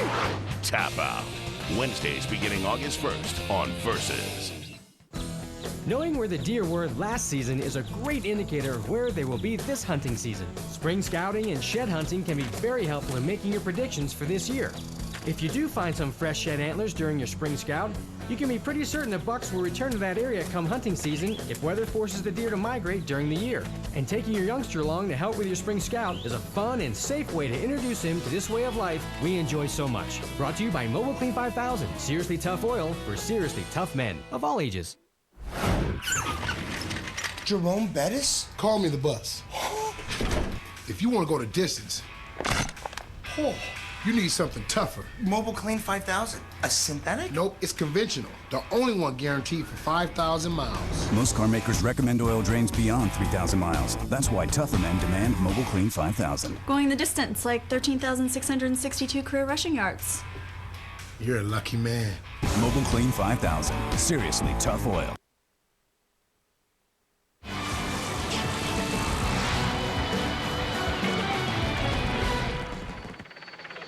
Looking out across the low cloud here in the Pyrenees, we'll get above that today, believe it or not. When we came up this morning, we just burst through that cloud and looked down on it as if we were on an aeroplane. And we weren't. We were sat on top of the Plateau-de-Beille. Now, they're passing through the little town here of Michanes. As we look at the back of the group, interestingly enough, they've now got Vekman hanging on. We're just watching in the back here, former King of the Mountains of the Giro d'Italia, Fabien Vekman. His shirt tails flapping in the wind, having to get round and move back up towards the group. Just looking at the back here as well, the rider from Team Rabobank is Grisha Neerman. He's suffering to stay in contact. All of the riders from Team Rabobank will try and stay in contact with this main field for as long as possible, because they know that later on, if their man Michael Rasmussen is isolated, he's going to come up against 3 or 4 riders from Team Astana and 2 or 3 riders from Team Discovery Channel, and they don't want that. No change with the top 5 up front, although Barredo a little bit slow to react there when Colom came past him in the Astana colours. He looks as though he's getting under pressure now.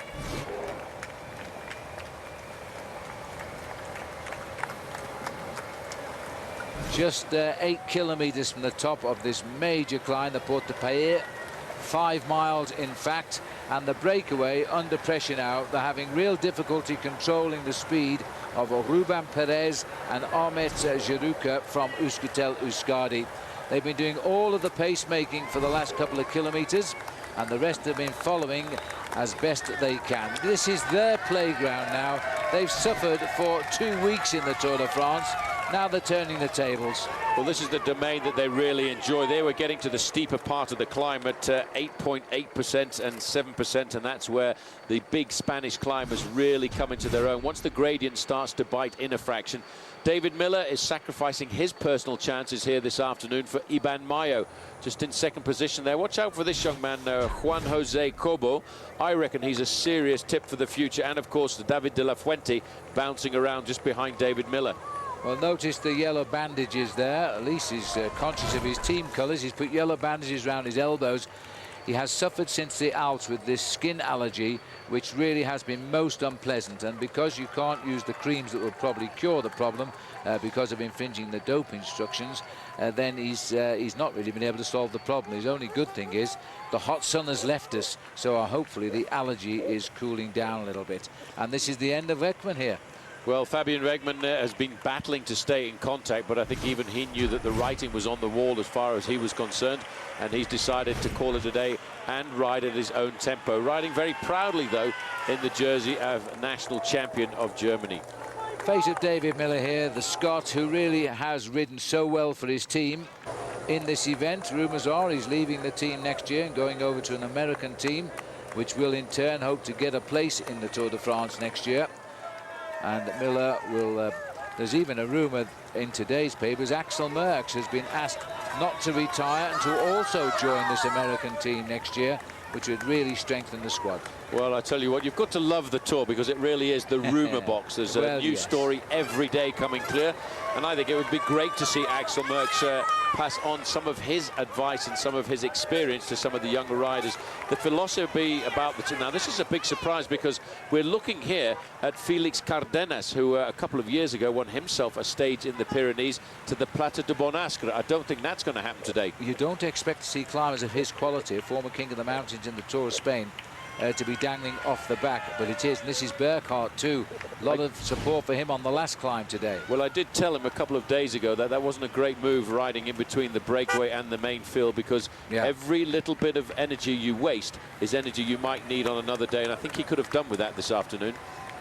Well, they're splitting up, and I didn't expect some of those names to drop back. I also saw Anthony Charteau, the winner of the Tour de Langkawi, slipping back to Freddie Agricole, rider in that green jersey. These are the leaders.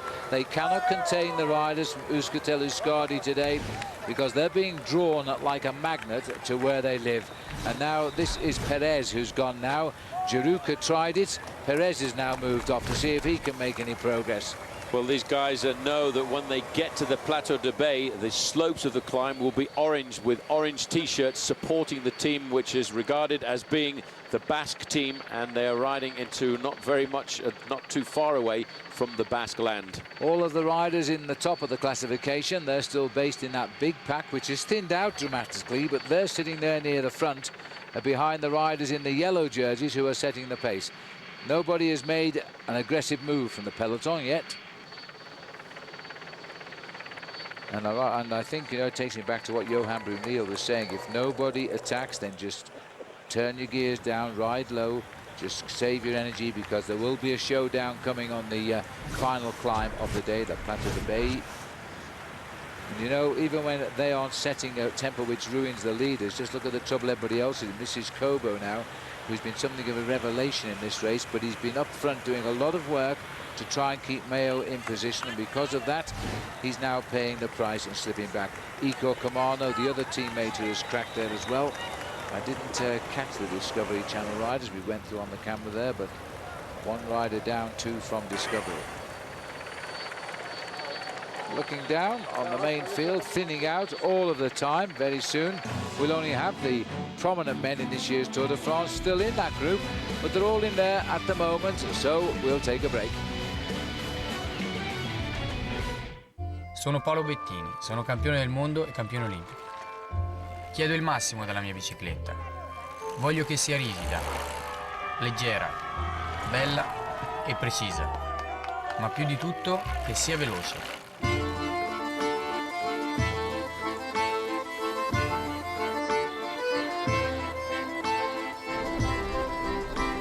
Questa è la mia bicicletta. I am Specialized.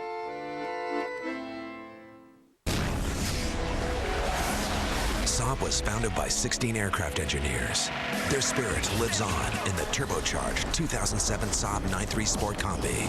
With all the storage space you need, an estimated 30 miles per gallon, and a starting price under $29,000, you're closer to owning a jet than you think.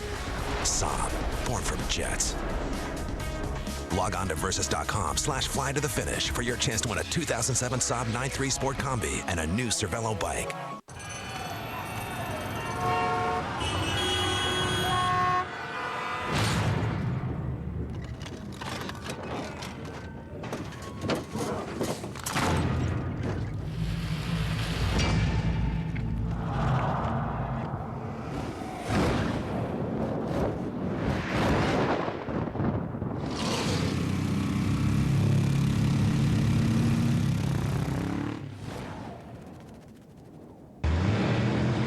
We know what men like.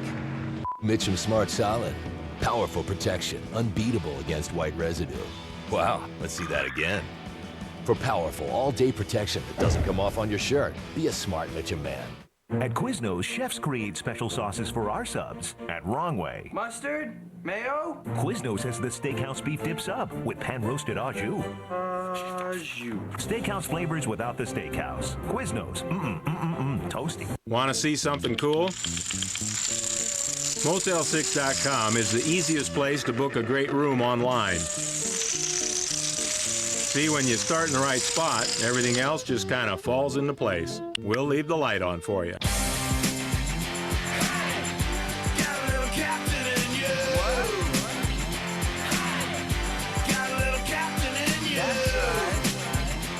Enter the ultimate pose-off at CaptainMorgan.com. Drink responsibly. It was known as the Tour of Chaos. This year, who'll get it back on track? Andreas Klöden, emerging leader of Astana. There's nothing he can't do. Alejandro Valverde has all the tools to win it, if he can finish. Carlos Sastre, calm, cool, and he climbs like a demon. Levi Leipheimer, new style, new team, and visions of a ninth straight American victory. The real drama continues. The Tour de France, Stage 15, live tomorrow, 7:30 a.m. on Versus.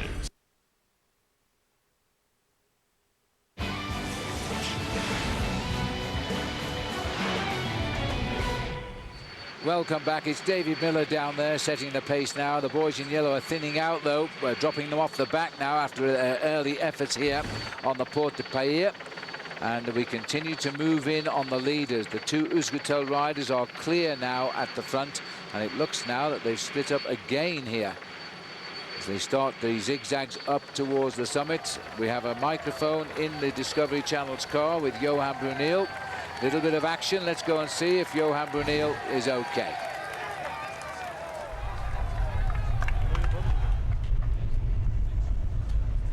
Goose, we gave you 2 new bottles. Throw your bottles away. Take another one. Throw another one away. Wat is goed? Ja, jij nog van, het is goed. Tranquilo, hè, Goose? Goose. Tranquilo, hè? Well, take it easy, take it easy. I think all our Spanish was up to that. I must say, though, that to see how they gave a bottle there to a rival rider who was desperate because he was from Sony Duval and was dropping back. He needed a drink. Well, superb riding, Paul. He's got on his shoulder there, he's got Michael Bogart. Slowly but surely, this is becoming the peloton of race favourites as one by one they're sent backwards. Now it's the turn of the smallest man in the race, Alexander Botcharov. He too is succumbing to the pace. So too is Sylvain Chavanel, who was going to be the best Frenchman overall. I'm sure he was going to overtake Christophe Moreau at the end of the day. But this is a serious thrashing that David Miller is handing out. And he's doing it for one reason and one reason only. And that is to try and move his man, Iban Mayo, 11th overall, 12th overall at the start of the day, into a higher place in the overall classification. I can see Cadel Evans in that group, Phil, and he's got Chris Horner, the American, with him to look after him. Horner, I have to say, is riding a brilliant Tour de France this year. Alexander Vinokurov sitting at the back end of the field. Now, I wonder if this is just a little bit of psychology to make people think he's weakening, or if he hurt himself a lot in the time trial yesterday. He said he'd be fine today after he finished the time trial yesterday, but you don't know how your body kicks in, and very often the first big climb, it's not good. If you get through it, the second big climb, you tend to feel a little bit better. There's his teammate.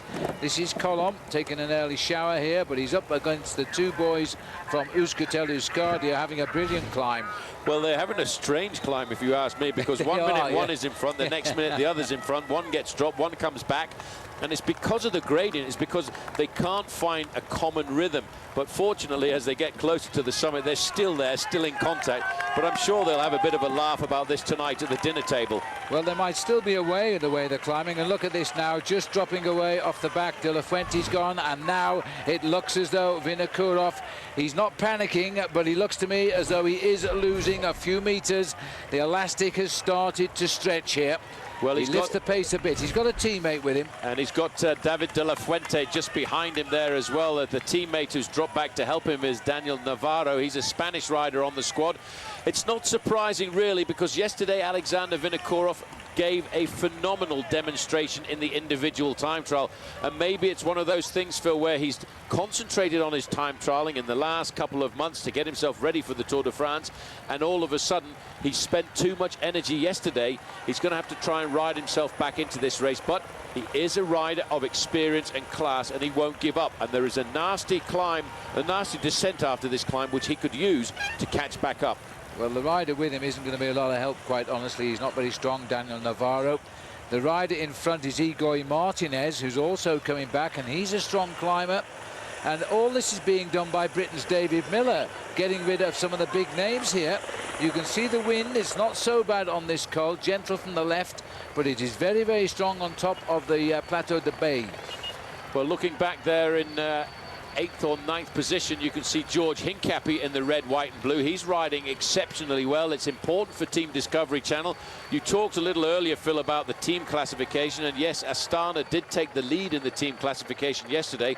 That's why they've got the yellow numbers on, but only by 54 seconds from Team Discovery Channel. And Team Discovery Channel have got a lot of cards to play here this afternoon, especially if Big George is still there to help Alberto, Contador, Levi Leipheimer and Jaroslav Popovic. Well, this is proving to be, we don't talk a lot about the team race, but it's been a very close battle between four teams the whole stretch since we left London. Astana were the team leaders for the first few days, and they got it back yesterday in the time trial. Well, I shouldn't have said Jaroslav Popovic, because Race Radio just crackled with the name of Popovic, struggling at the back of the group. There's a few riders in trouble on this climb, I think. Big names are beginning to struggle right now.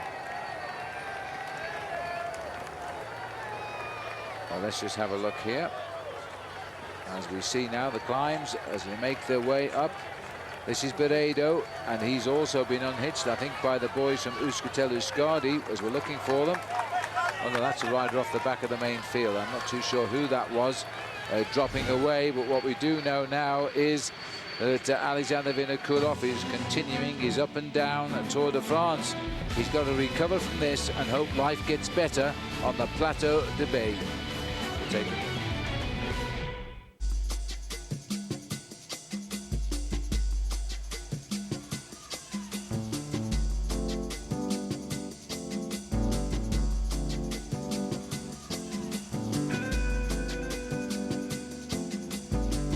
Your life doesn't have one dimension.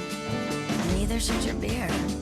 Michelob Ultra. Rewarding taste that's made for the way you play. Live life to the ultra.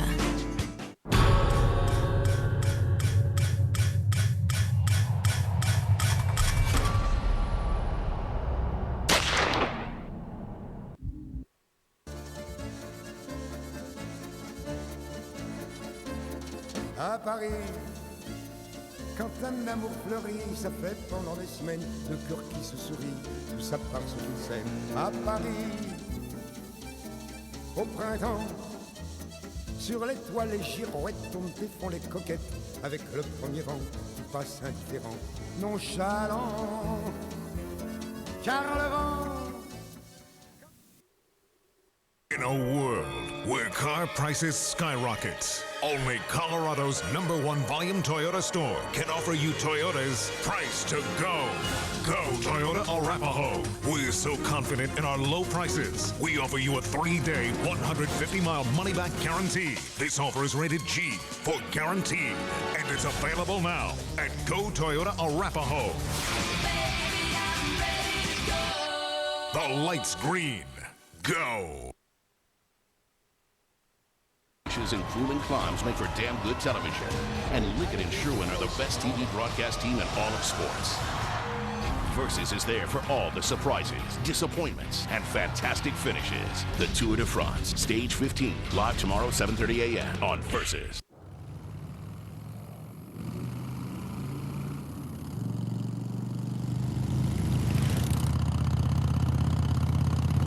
Original music and lyrics by William Harley, Arthur, Walter, and William Davidson. You can enjoy today's performance for less per month than you might think. Low monthly payments available through July 31st. Starting MSRP for 2007 models is $6,595. Wow, this Subaru Tribeca has a great interior. Award-winning, actually. Backup camera. It handles better than our car. But then again, it does have all-wheel drive standard, a 256 horsepower engine, and a top safety pick award, a DVD player, third row seats, and 4 cargo area tie-down hooks. I love it when you talk car. Introducing the all-new Subaru Tribeca.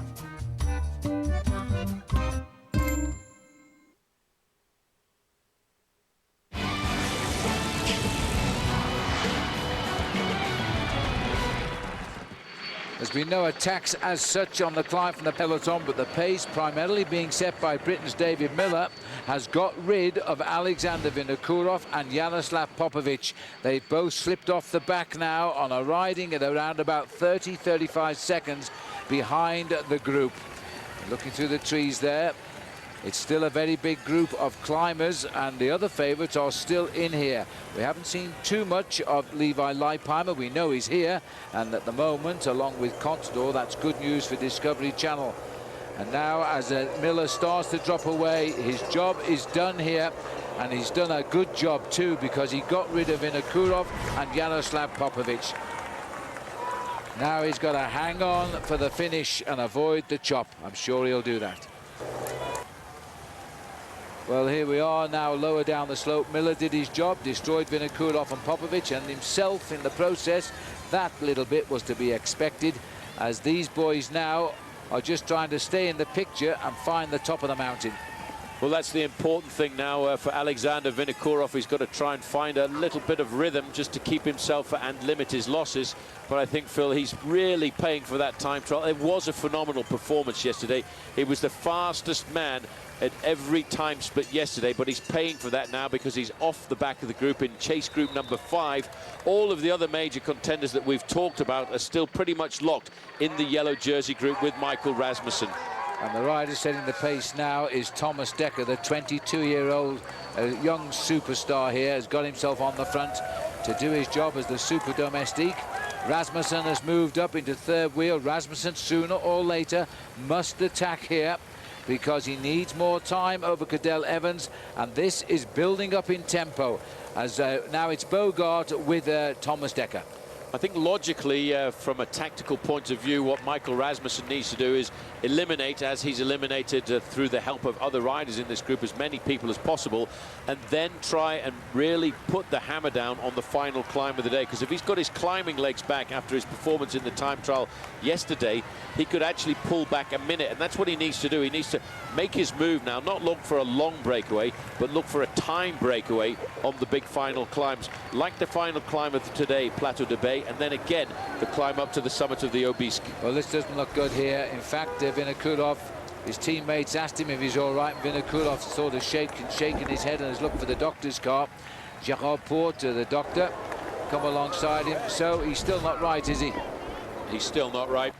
He really is suffering quite a lot, but you've got to tip your hat to the courage of this man to do the performance he did yesterday, because despite the way that he dragged his body through the Alpine passes, despite the fact that he was dropped on a number of occasions, he still came out yesterday and fought like a true warrior from Kazakhstan. He pleased a lot of people. Now this man shocked a lot of people in third place, the yellow jersey of Rasmussen. And they're keeping the pressure on here now. This is building for an explosion, I think. Look at the face of Dekker. Dekker himself in his first tour, he's 40th overall. Did a good time trial yesterday. He's not here for the high finish this year, but one day he may be a rider who's racing for a podium place. He's getting a taste for the Tour now. First time he's ever ridden it. You'd think he was a veteran. Well, he's riding like a veteran, and what a way to learn, riding on the team of the yellow jersey. 4 Rabobank riders in the first 4 places there. Just behind the yellow jersey of Michael Rasmussen was the co-leader at the start of the Tour, Denny Menchov. He too has been damned a long way down the overall classification with a very bad performance yesterday. Menchov is in 16th place. Juan Manuel Garate now slipping backwards as well. Well, it's every man for himself. A lot of people hanging on here now. That's Astalosa in a spot of bother in front too.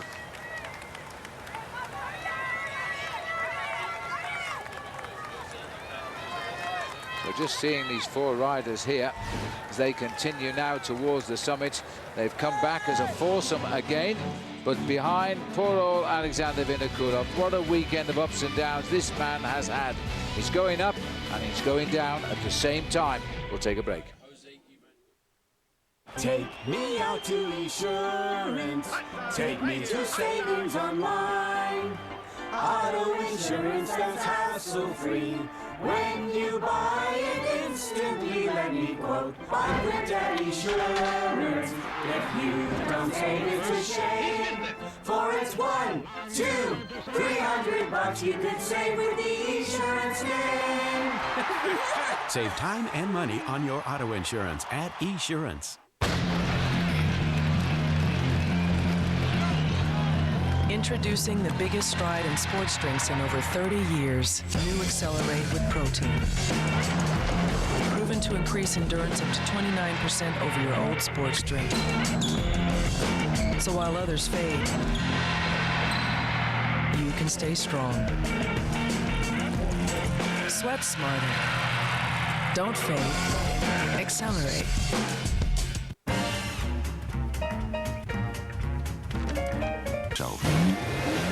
The 3 Series is here. With elegant styling and a powerful yet fuel-efficient inline 6-cylinder engine. Stop in and take a test drive today.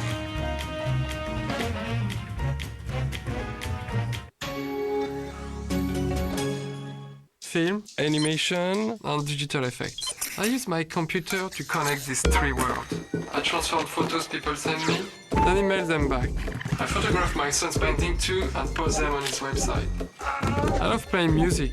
I even did the music for this commercial on my computer. I dream a lot, but I'm not a very good sleeper. HP Pavilion DV9000T with Intel Centrino Duo mobile technology. When you take it off, you're gonna like what you see. Scotch Blue Painter's tapes. Yeah, when you take it off, you're gonna like what you see. Goes on easy, comes off clean, leaving professional paint lines. Looking good, you got to agree. Scotch Blue Painter's tapes for delicate or multi-surfaces. Go on, take it off. Welcome to a game where love means nothing and innovation is everything. Co-ed matches, coaches on the court, super tiebreakers, and superstars from around the world. World Team Tennis on Versus.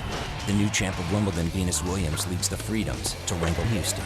Today at 11:30 on Versus.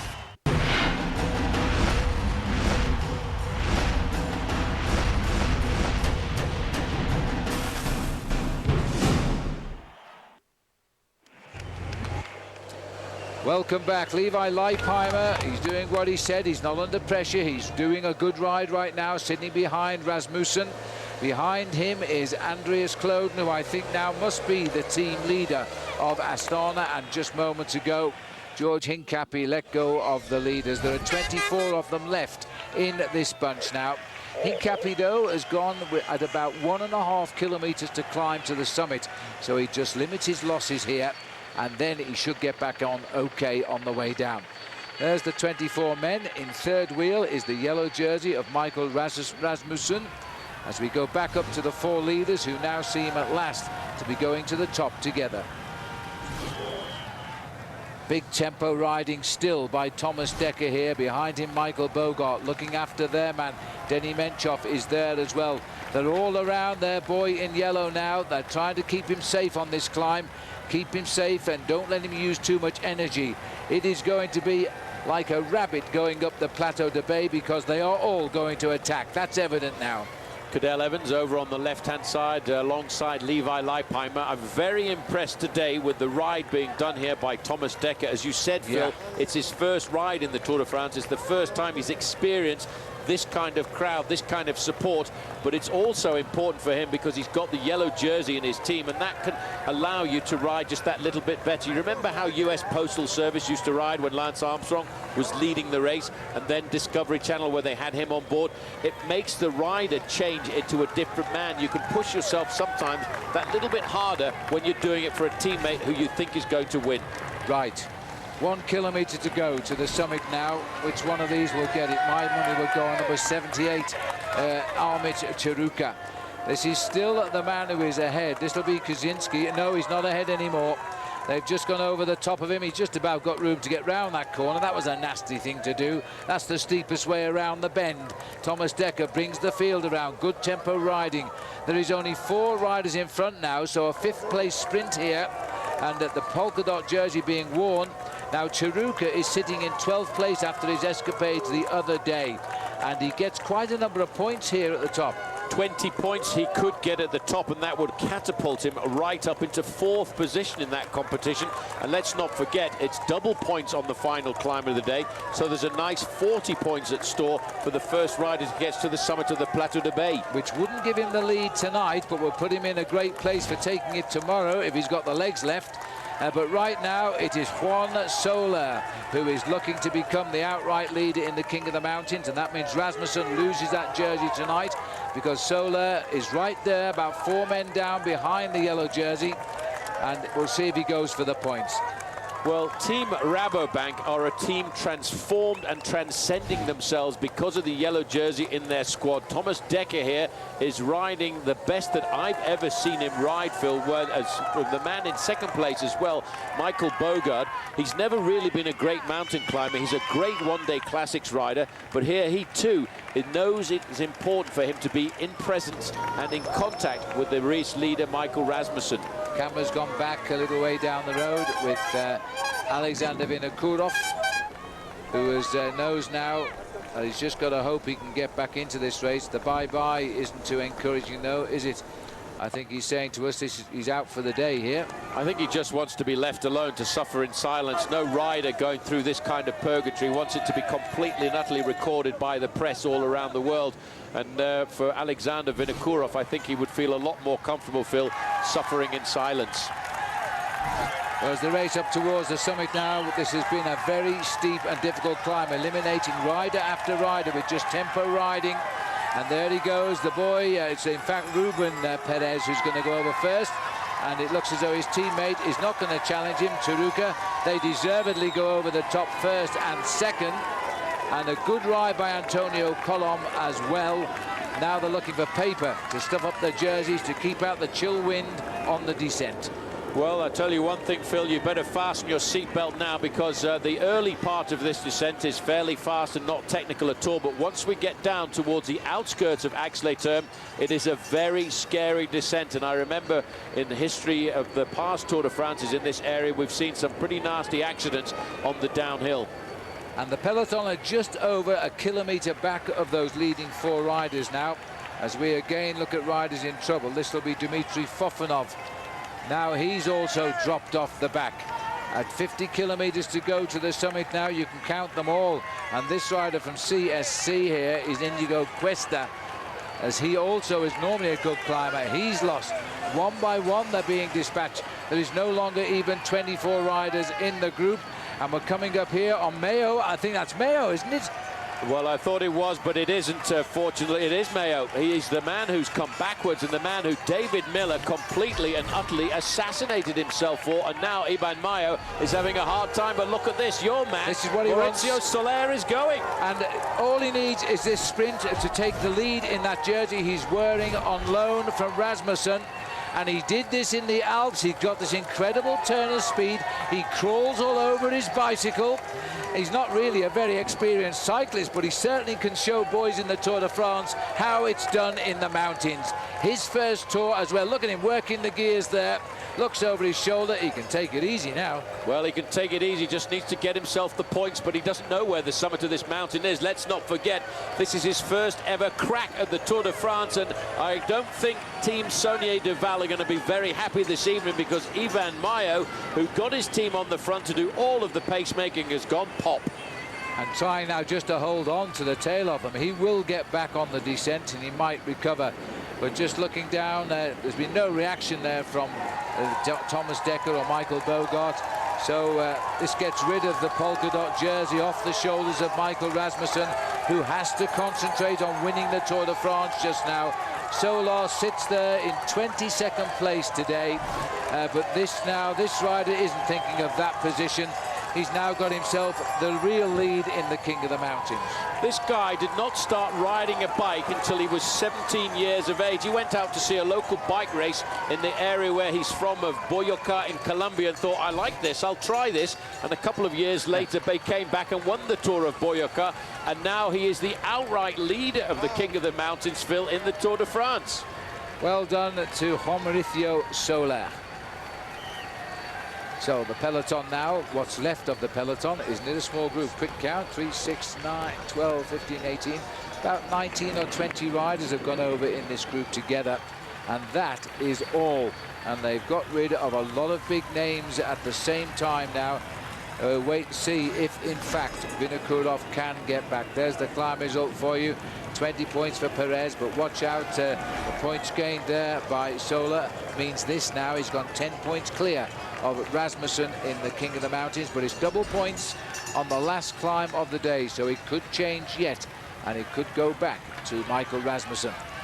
These are the four leaders beginning their plunge down, still with a slight advantage over that break, and they'll take a few risks because they want to stay clear to win the day. That's their big interest here today, as we have Gutierrez sitting near the back.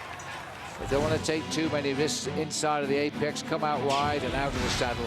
Well, this is the sad side bye-bye. I think it might be from Alexander Vinokurov. The Tour de France goes on.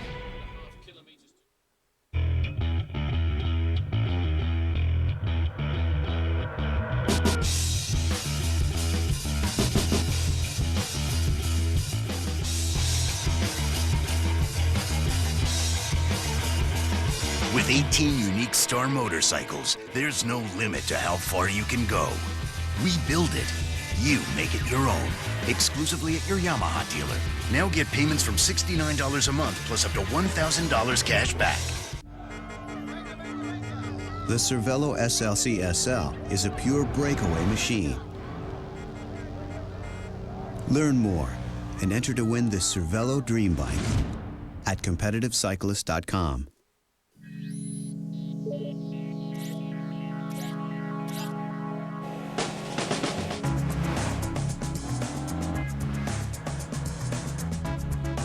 It takes a certain kind of person to appreciate this level of performance and technology. We like to call them Type A's.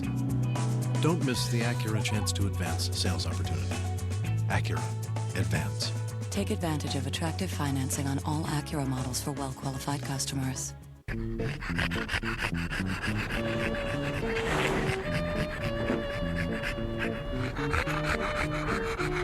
I heard that. We'll leave the light on for you. Jerome Bettis? Call me the bus. If you want to go the distance, you need something tougher. Mobile Clean 5000? A synthetic? Nope, it's conventional. The only one guaranteed for 5,000 miles. Most car makers recommend oil drains beyond 3,000 miles. That's why tougher men demand Mobile Clean 5000. Going the distance, like 13,662 career rushing yards. You're a lucky man. Mobile Clean 5000. Seriously tough oil.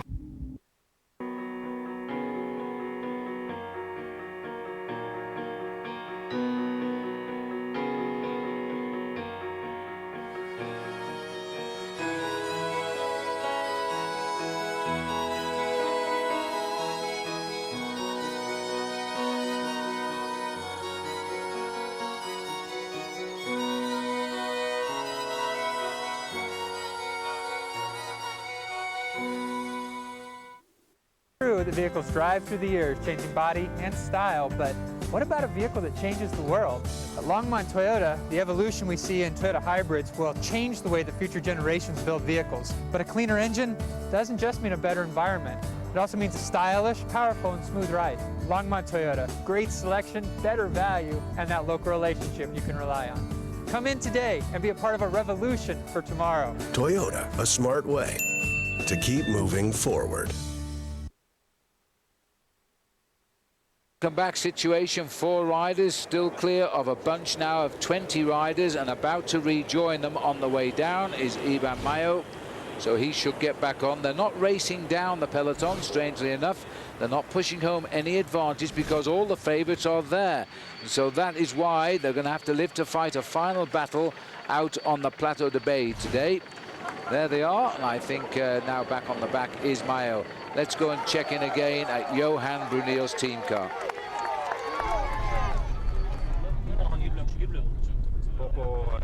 Stay in control, eh? You're gonna come back, sure. Stay in control, no risks. Yeah, well, that's what he said. He's speaking there to Levi Leipheimer. Stay in control and take no risk as they start the descent here. I think they're building up for a major explosion when the road goes up in the last 16 kilometers of the day today. These 4 riders, of course, might even start to pull away for a few minutes over the field. They're only going down at 20 miles an hour, which is rather slow at the minute. 42 kilometers from the finish. We're looking at riders going over the top as well as the riders go down here at high speed.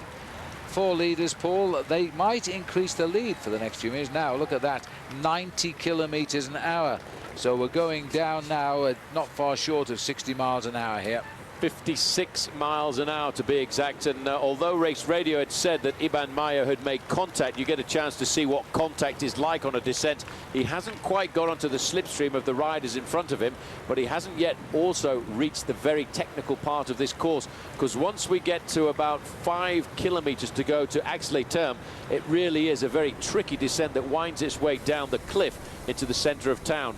Well, look at this descent going down here now. He's got to get on quickly. Well, as we watch Iban Mayo here just about reach a flying peloton now. I don't know where we got that 20 mile an hour from as he now. Let's listen back in with Johan. What's he saying? Okay. George and Popo are coming back, and they have bottles. Ah, he's saying that Popo, he means Jaroslav Popovic, is coming back to the leading group and carrying bottles for the riders up front. The riders up front are Levi Leipheimer and Alberto Contador. So they know that Popovic is coming back and drinks are on the way. What a relief. Well, Popovic also getting back now and carrying water bottles for the 2 riders up front here, Leipheimer and Contador. And Mayo is on. Few deep breaths required. That was a fast descent. A very fast descent. We were looking at speeds of pretty close to 60 miles an hour, but Mayo did not look very comfortable at all, even on the downhill section of the course, and I have a feeling that he won't be enjoying his ascent of the Plateau-de-Beille here this afternoon. Now, sometimes you can start off bad and get better, and that's what he's certainly hoping for right now. Let's just have a look now. This is the bunch, so it's about 24 strong again right now. Bernhard Kohl is still in this group, which is good to see. The Austrian rider on Gerolsteiner. These are the 4 leaders, and as I say, they've nudged it out a little bit to over 3 minutes now as we head towards the next challenge of the day. Sono Paolo Bettini, sono campione del mondo e campione olimpico. Chiedo il massimo dalla mia bicicletta. Voglio che sia rigida, leggera, bella e precisa, ma più di tutto che sia veloce.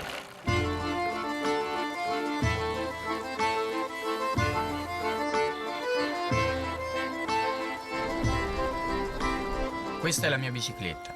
I am Specialized.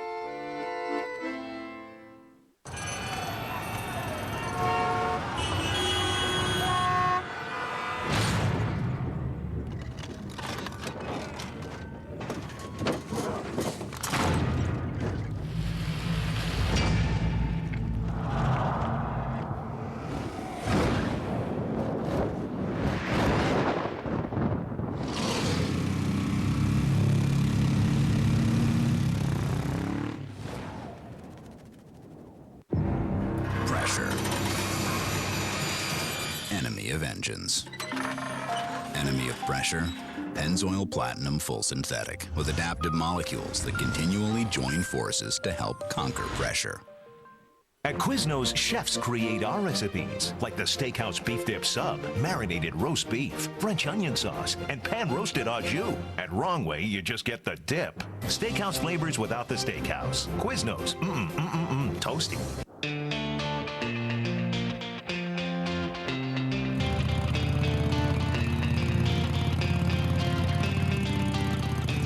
We believe in going our own way, no matter which way the rest of the world is going.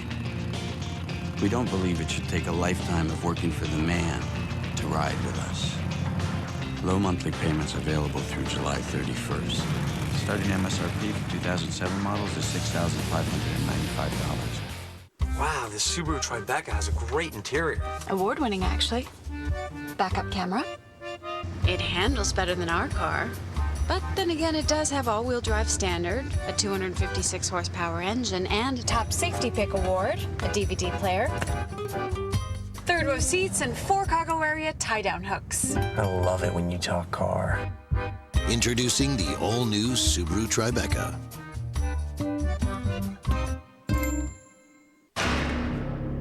MMA can be extremely artful, it can be scientific, it can be a chess match, or it can be a brutal, quick knockout that nobody ever expected it.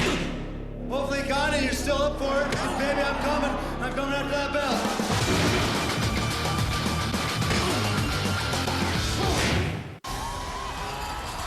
The Tour de France, Stage 15, live tomorrow, 7:30 a.m. on Versus. The real drama continues.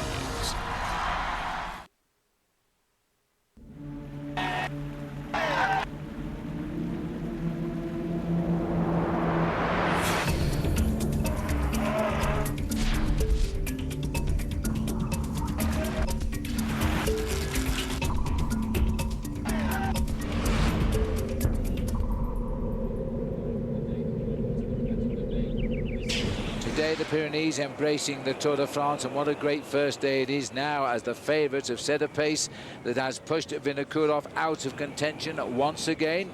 Jaroslav Popovic at the moment trying to get back in contention as he chases back in a group and still carries those bottles for the team members up front. No problems for Levi Leipheimer or indeed Alberto Contador. They're protecting third and fifth places overall in this race and are planning to move up. And I would have thought that today would have been a good place to start. But we've still got the big climb to come, and it's clear now that the strong will have to hit each other on the climb. This is the yellow jersey group here, and it looks as though a rider from Astana, wouldn't surprise me if it's not Kashikin, has just started to move off the front there. There's the gaps for you, 2:58 to this group and 3:10 to the group containing Jaroslav Popovic. Well, Johan Brunier was under the impression that Pop was coming back, but he hasn't got back yet. Let's go back into the car of Johan. So, boy, 9 kilometers, 8 kilometers now. 8 kilometers more downhill. Then we come to Ax-les-Thermes, and then we are in the valley for 16 kilometers, 15, 16 kilometers, until the bottom of Plateau-de-Beille. Y ahora 7 kilómetros más de bajada hasta Ax-les-Thermes, y después tenemos Johan speaks fluent Spanish. He used to live in Spain. I think he still does live in Spain. Así que luego podemos telling the boys what's going on. And after the downhill in the 15-kilometer valley, we need to take advantage to eat, take some gels. If you need something, we can come with the car. But it's going good, boys. I think right now it's around 3 minutes 10, the gap with the leaders. Amazing, isn't it? All the riders taking all that in while they concentrate at the descent here, 50+ miles an hour. He's absolutely right with his description. Absolutely perfect, too. We are racing down now to Axley-Terme, a beautiful little village at the foot of the famous Benasque climb, by the way, but we don't use that climb today. We go right across the town, and it is 15 kilometers straight out the town. Then we turn left and climb the Plateau-de-Beille. That's when it all starts today. And they're still under pressure here at the front as Rabobank trying to drag Rasmussen back in. Okay, let's go and enjoy our Saab Watch and Win sweepstakes. Versus.com / fly to the finish every day to play the game.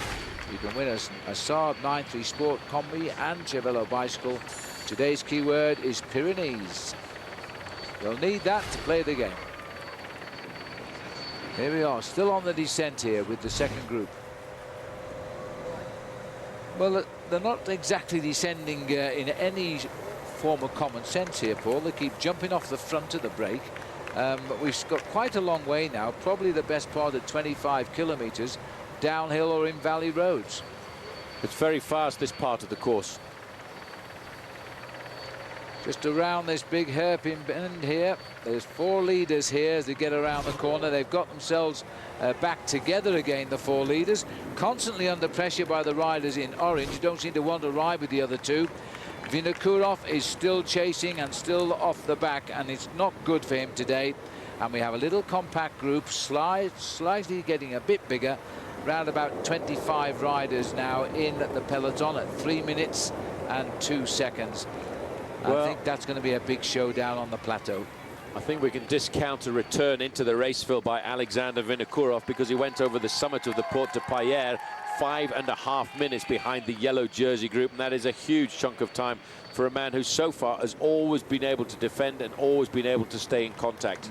Yeah, you're absolutely right.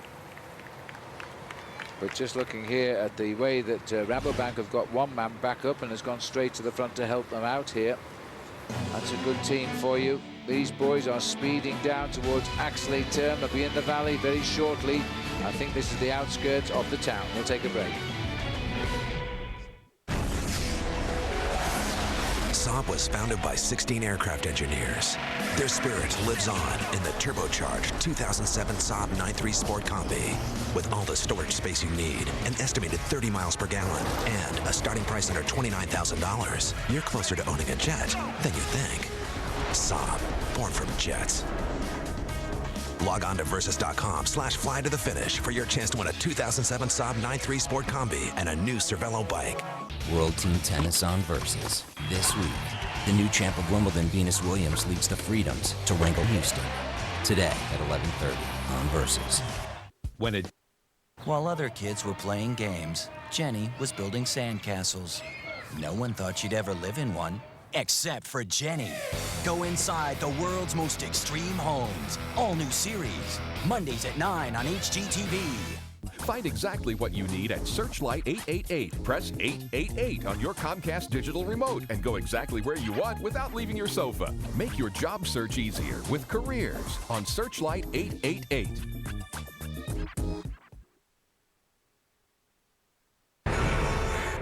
Get me a lawyer.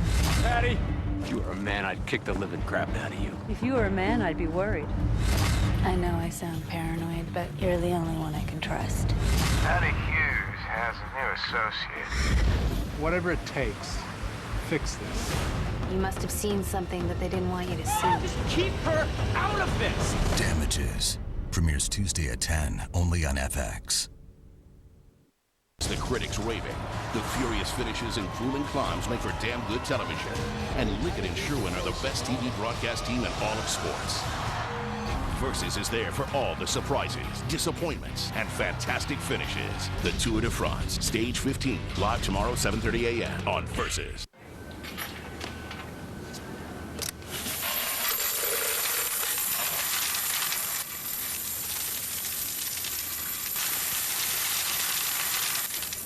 Want a shot at $100,000? Play new Subway Scrabble to instantly win food, or collect letters and play online for a chance to win thousands of prizes, including 10 $100,000 jackpots. Play often, win often. Subway, eat fresh.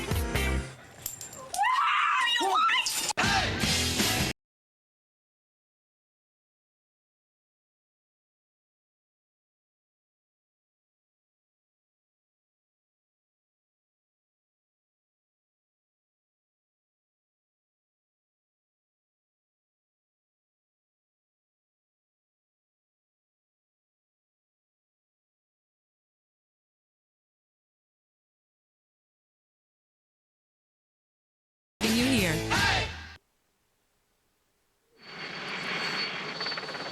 Well, this is Aixley turn for the chasing bunch now. Don't forget, tonight at 8 p.m. Eastern Time, we have our enhanced primetime coverage program with Al and Bob. Plenty of questions for Bobke and all of the updates of the Tour de France, including what we can't show you in our live transmissions because we haven't time. Well, the race is on its way now. Don't miss that. Enjoy tonight with Al Trautwig and Bob Roll, 8 p.m. Eastern Time. These are the leaders now. They've just gone through Aixley turn. They've got about 13 kilometers of flat valley road now, no more buildings as they race towards the plateau. Then they turn left, and then the race to the finishing line is on. The leaders now going through the center, and that has grown tremendously, that peloton. But although we clock speeds of up to 80 and 90 kilometers an hour, they got back on, and that group now has got to be 45 strong. It's a big group. They'll slow down now. They'll try and figure out what they're going to do for the approach to the climb. They're not too worried about the riders up front. Of the riders in the leading group of 4, the best rider is Jose Ivan Gutierrez at 15 minutes and 21 seconds. But Carlos Barredo has made a phenomenal descent. He's taken all kinds of risks. He's at about 10 seconds. And the fact that they pulled all the cars out of the gap there, you can see he's about to catch up. Well, Barredo was with the group, so he must have come right back into it here. I'm very surprised he's getting back, but he's going to get back, so 5 riders should start the last climb. We're looking here at George Hincapie now, is also driving back into the group. Thomas Decker is there doing the hard work. Cole of Austria for Gerolsteiner. Bit of a runny nose for the yellow jersey, or was it sweat? But he hasn't put a wheel wrong yet today, Michael Rasmussen. And I'm sure, Paul, he's going to try and hurt these boys on the climb. Well, George Hincapie has come to the front for only one reason. That's to try and set something up for a stage victory for Team Discovery Channel here this afternoon. And they have a man who's got an incredible turn of acceleration, and that is Alberto Contador. And I'm sure that's what Big George is thinking about. George knows that if he got dropped on the Port de Pailheres, he won't be going to the summit of the Plateau-de-Beille with the leading group, so he might as well do some work here for the team. Well, that's Kuzinski putting a bottle in his pocket. He was in the break, and he's come back up to this leading group as well. Cadell Evans, there he is, just going through in the pink jersey, number 41. He's keeping an eye on everyone. Really, he's in the best position in this race. He's not carrying the pressure of the yellow jersey. He's best placed of everybody else in the Tour. He knows the leader can't ride a time trial to beat him. He's just got to mark his men. I always feel sorry for a guy like this. There you can just see Carlos Barredo, and he's around about 100 meters off the back of this group. These guys are working. They've got absolutely no reason at all to wait for him. So he's riding at exactly the same speed as they are. And it's, you can almost, in a situation like this, you can almost reach out and touch the breakaway group in front of you, but you can't just nail down that last 100 meters. Well, Carlos Barredo, well known in Australia because he won the 3rd stage of the Tour Down Under last year. I'm a little bit surprised he got dropped anyway, but they did hit him hard, these riders in orange. It looks to me as though Gutierrez knows he's coming. He wants a drink. But don't forget that, sorry Paul, but let's remind everybody that in the group, most of the favourites in that big chase group at about 3.5 minutes. The only one we've lost today, sadly to say, I have to say, Alexander Vinokurov. He's now out of the hunt, I feel, but you never know the way he fights back. Well, he will fight back if he's given the chance to, but I think George Hincapie is on the front of the main field trying to chase these men. Well, these are the riders here who are causing real hurt. These 2 riders from Euskaltel Euskadi. You know, they may survive the Plateau-de-Beille. They seem full of fight, and they're going to go on to the lower slopes. It was down to 2 minutes plus, but they're going to go on to the slopes. They could be tickling 4 minutes lead at the bottom as Hincapie tries to pull Contador and Leipheimer back into contention.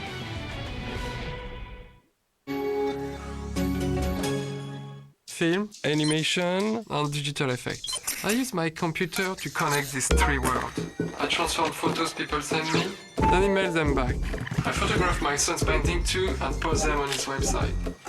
I love playing music. I even did the music for this commercial on my computer. I dream a lot, but I'm not a very good sleeper. HP Pavilion DV9000T with Intel Centrino Duo mobile technology.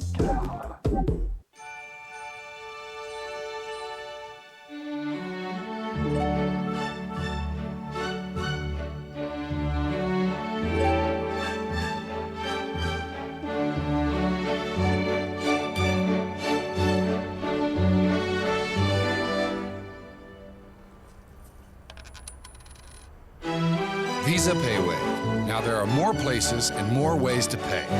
Faster. Life takes Visa. The Cervelo SLC SL is a pure climbing machine. Learn more and enter to win the Cervelo Dream Bike at competitivecyclist.com. When you take it off, you're gonna like what you see. Scotch Blue Painter's Tape. Goes on easy, comes off clean, leaving professional paint lines. Scotch Blue Painter's Tape. They're crossing the country, dropping in on the biggest names in the business, searching for the next mixed martial arts badass. All new episodes of the original series from the producer of American Chopper and The Ultimate Fighter. Where you live, baby? Tap Out. Wednesdays beginning August 1st on Versus. The Tour de France, Stage 15, live tomorrow, 7:30 a.m. on Versus. The real drama continues.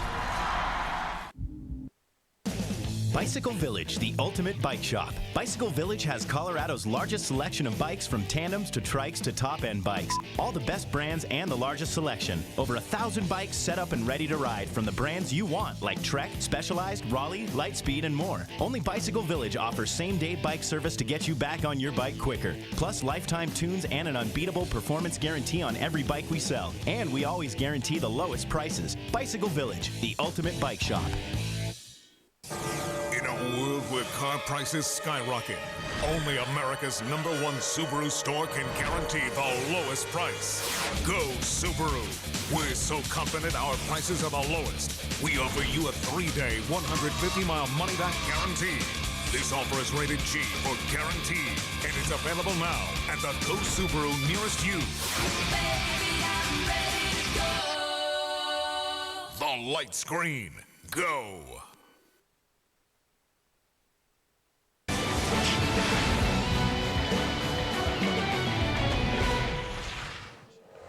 Welcome back as Big George Hincap. He's still working away while we were at break. He's never been anywhere except on the front here. And the Rasmussen boys are beginning to mass. This is going to be a huge explosion on the Plateau-de-Beille. That time trial has only caused the race to be even closer. The polka dot jersey there being worn now by Wright, by Mauricio Sola. I'm sure he's going to attack. And in that group too, of course, are all of the principal riders now for the overall. Well, as we look down the helicopters, let's have a look at some great descending here, as we now have our power descent brought to us by Saab. And this is how the leaders got down, trying to keep two riders, Euskaltel-Euskadi, under control. Then the peloton, keeping gaps between themselves so they can see exactly where they're going. Just look at these flicks left and right as they go down at 50 kilometers an hour. That's our Saab power descent. Let's go back to the action. And Burrito got on. Well, that was a huge, huge effort. A few deep breaths required now. 25 kilometers for the peloton, Paul. Nice to see Burritos made it, and just in time to go off the back, I would think. He can't be far from turning left to go up the mountain. Well, at least by making junction with that leading group of 4 riders, swelling the number to 5, he can have an easy ride down the valley road and doesn't have to worry too much about battering his head against the wind, because as you said earlier on a number of occasions, Phil, the wind at the summit of this climb is a very strong headwind, and that I think is going to create a lot of havoc once the riders try to attack this ascent. Well, it's just 5 kilometers from that left turn now onto the climb. And so as we watch the leaders at 3:07 is the gap now, and because we're nearly on the climb, we'll take another quick break because we want to bring you the climb commercial free.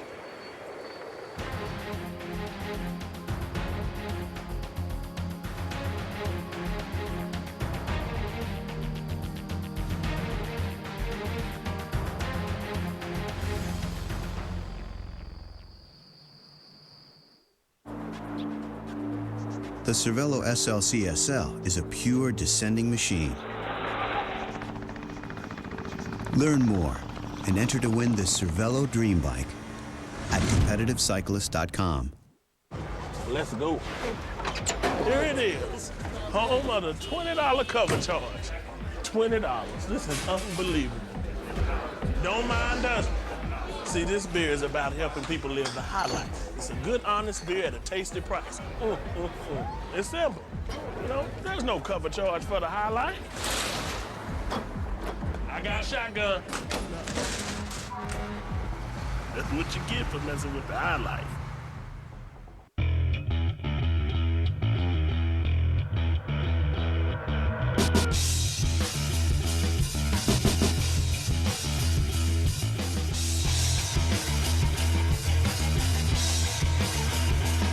With 18 unique Star motorcycles, there's no limit to how far you can go. We build it. You make it your own. Exclusively at your Yamaha dealer. Now get payments from $69 a month plus up to $1,000 cash back. At Quiznos, chefs create special sauces for our subs. At Wrong Way, mustard, mayo. Quiznos has the Steakhouse Beef Dip Sub with pan-roasted au jus. Steakhouse flavors without the steakhouse. Quiznos, toasty. Special Agent, we have your next mission. Thanks, boss, but my car's pretty dead right now. When can you get back on the road? Hey, I'll show you. When Esurance policyholders get their cars repaired at one of Esurance's certified body shops, they can monitor repairs online 24/7. It's like watching your car come back to life. I'll be back on the road in no time. Make it your mission to save on hassle-free auto insurance. Visit esurance.com today. Jerome Bettis? Call me the bus. If you want to go the distance, you need something tougher. Mobile Clean 5000? A synthetic? Nope, it's conventional. The only one guaranteed for 5,000 miles. Most car makers recommend oil drains beyond 3,000 miles. That's why tougher men demand Mobile Clean 5000. Going the distance, like 13,662 career rushing yards. You're a lucky man. Mobile Clean 5000. Seriously tough oil. It was known as the Tour of Chaos. This year, who'll get it back on track? Andreas Klöden, emerging leader of Astana. There's nothing he can't do. Alejandro Valverde has all the tools to win it, if he can finish. Carlos Sastre, calm, cool, and he climbs like a demon. Levi Leipheimer, new style, new team, and visions of a ninth straight American victory. The real drama continues. The Tour de France, Stage 15, live tomorrow, 7:30 a.m. on Versus.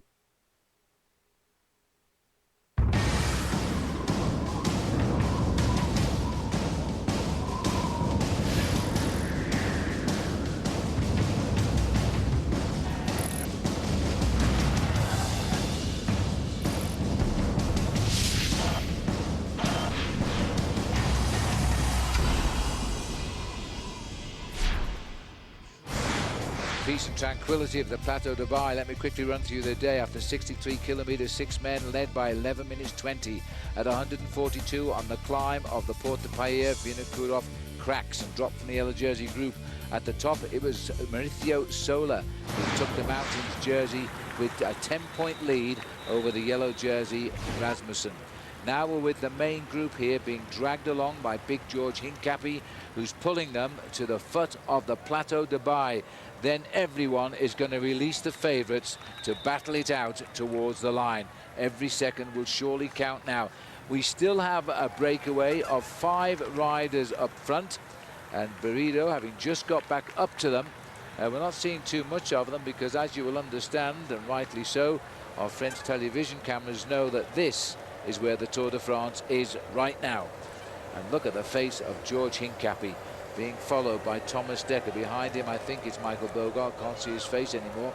And just what is that Colombian rider planning? Soler, he's never dropped further back than about 6 or 7 men. And what is the yellow jersey planning too? Because his men have given him a super ride to the base of the climb. Now, this is an extremely good day of racing in the Pyrenees, but they're all good this week in the Pyrenees. And tomorrow, when we go to Loudon-Viel, is going to be equally as difficult. We're only just getting into these climbs, so stay with us tomorrow. Note the names on the boards. We're coming to you early because the action will start early, 7:30 a.m. Eastern Time, as we go into the belly of the Pyrenees tomorrow, heading from Foix, which is just down the road from where we are now, to Loudon-Viel-le-Luron. And I'll tell you what, if these boys can't split up today, I'll guarantee they will split up tomorrow. So that's all tomorrow. Remember the time, 7:30 a.m. Eastern Time, as we now continue towards the base of the climb. As the 5 leaders are now not very far away from turning on to the Plateau-de-Beille, Paul, the peloton still being dragged along by George Hincapie. And Carlos Paredo even doing a bit of work in that front group right now. These boys are just settling in now. This is going to be a doer battle, I think. Look how Team Discovery Channel there in about 10th place have got themselves together. You can see first in that line of jerseys from Team Discovery Channel, the black and green jerseys, Jaroslav Popovic. He was dropped on the Porte de Pailheres. He's pacing there, Levi Leipheimer. And Leipheimer's got on his wheel the young man who everybody's expecting to launch an attack on this climb, Alberto Contador. Looking at the 5 leaders here, 2:42 is the gap, so they have actually started to pull this back on the flatter roads. Once we're through this village, we'll be heading towards the left-hand turn. 16.4, we must be virtually on the climb here, Paul. I think we might have missed the turn, but it can only just be through the town here of Les Cabanes. There's the climb sign, 16 to go.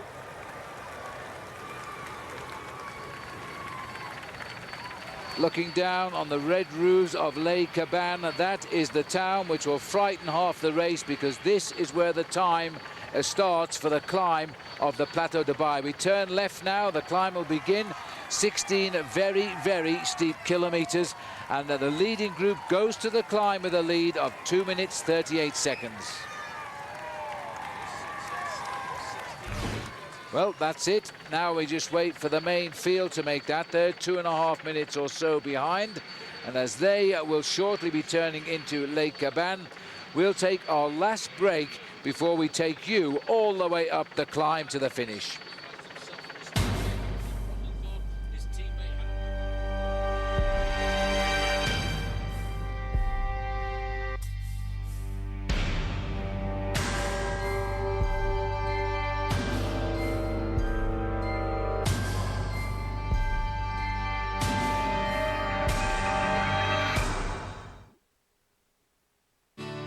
At Subaru of Indiana, we make cars that are safe. We make cars with all-wheel drive, standard. We make cars that last. In fact, 95% of our cars sold in the last 10 years are still on the road. But the most important thing we make?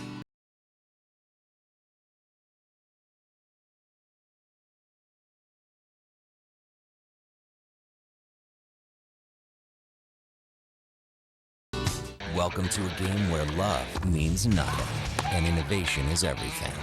Co-ed matches, coaches on the court, super tiebreakers, and superstars from around the world. World Team Tennis on Versus. The new champ of Wimbledon, Venus Williams, leads the Freedoms to Wrinkle Houston. Today at 11:30 on Versus.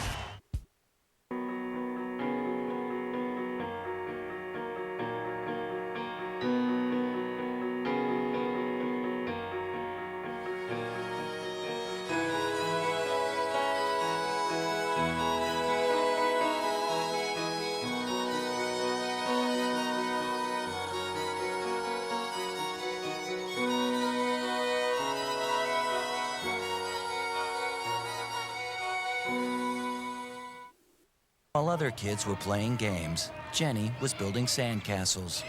No one thought she'd ever live in one, except for Jenny. Go inside the world's most extreme homes. All new series. Mondays at 9 on HGTV.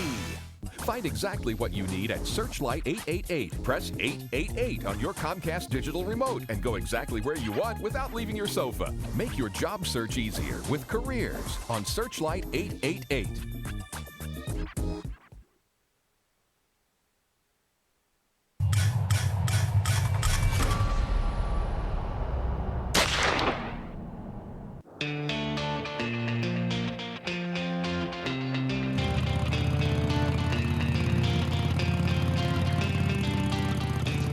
We believe in going our own way, no matter which way the rest of the world is going. We don't believe it should take a lifetime of working for the man to ride with us. Low monthly payments available through July 31st. Starting MSRP for 2007 models is $6,595.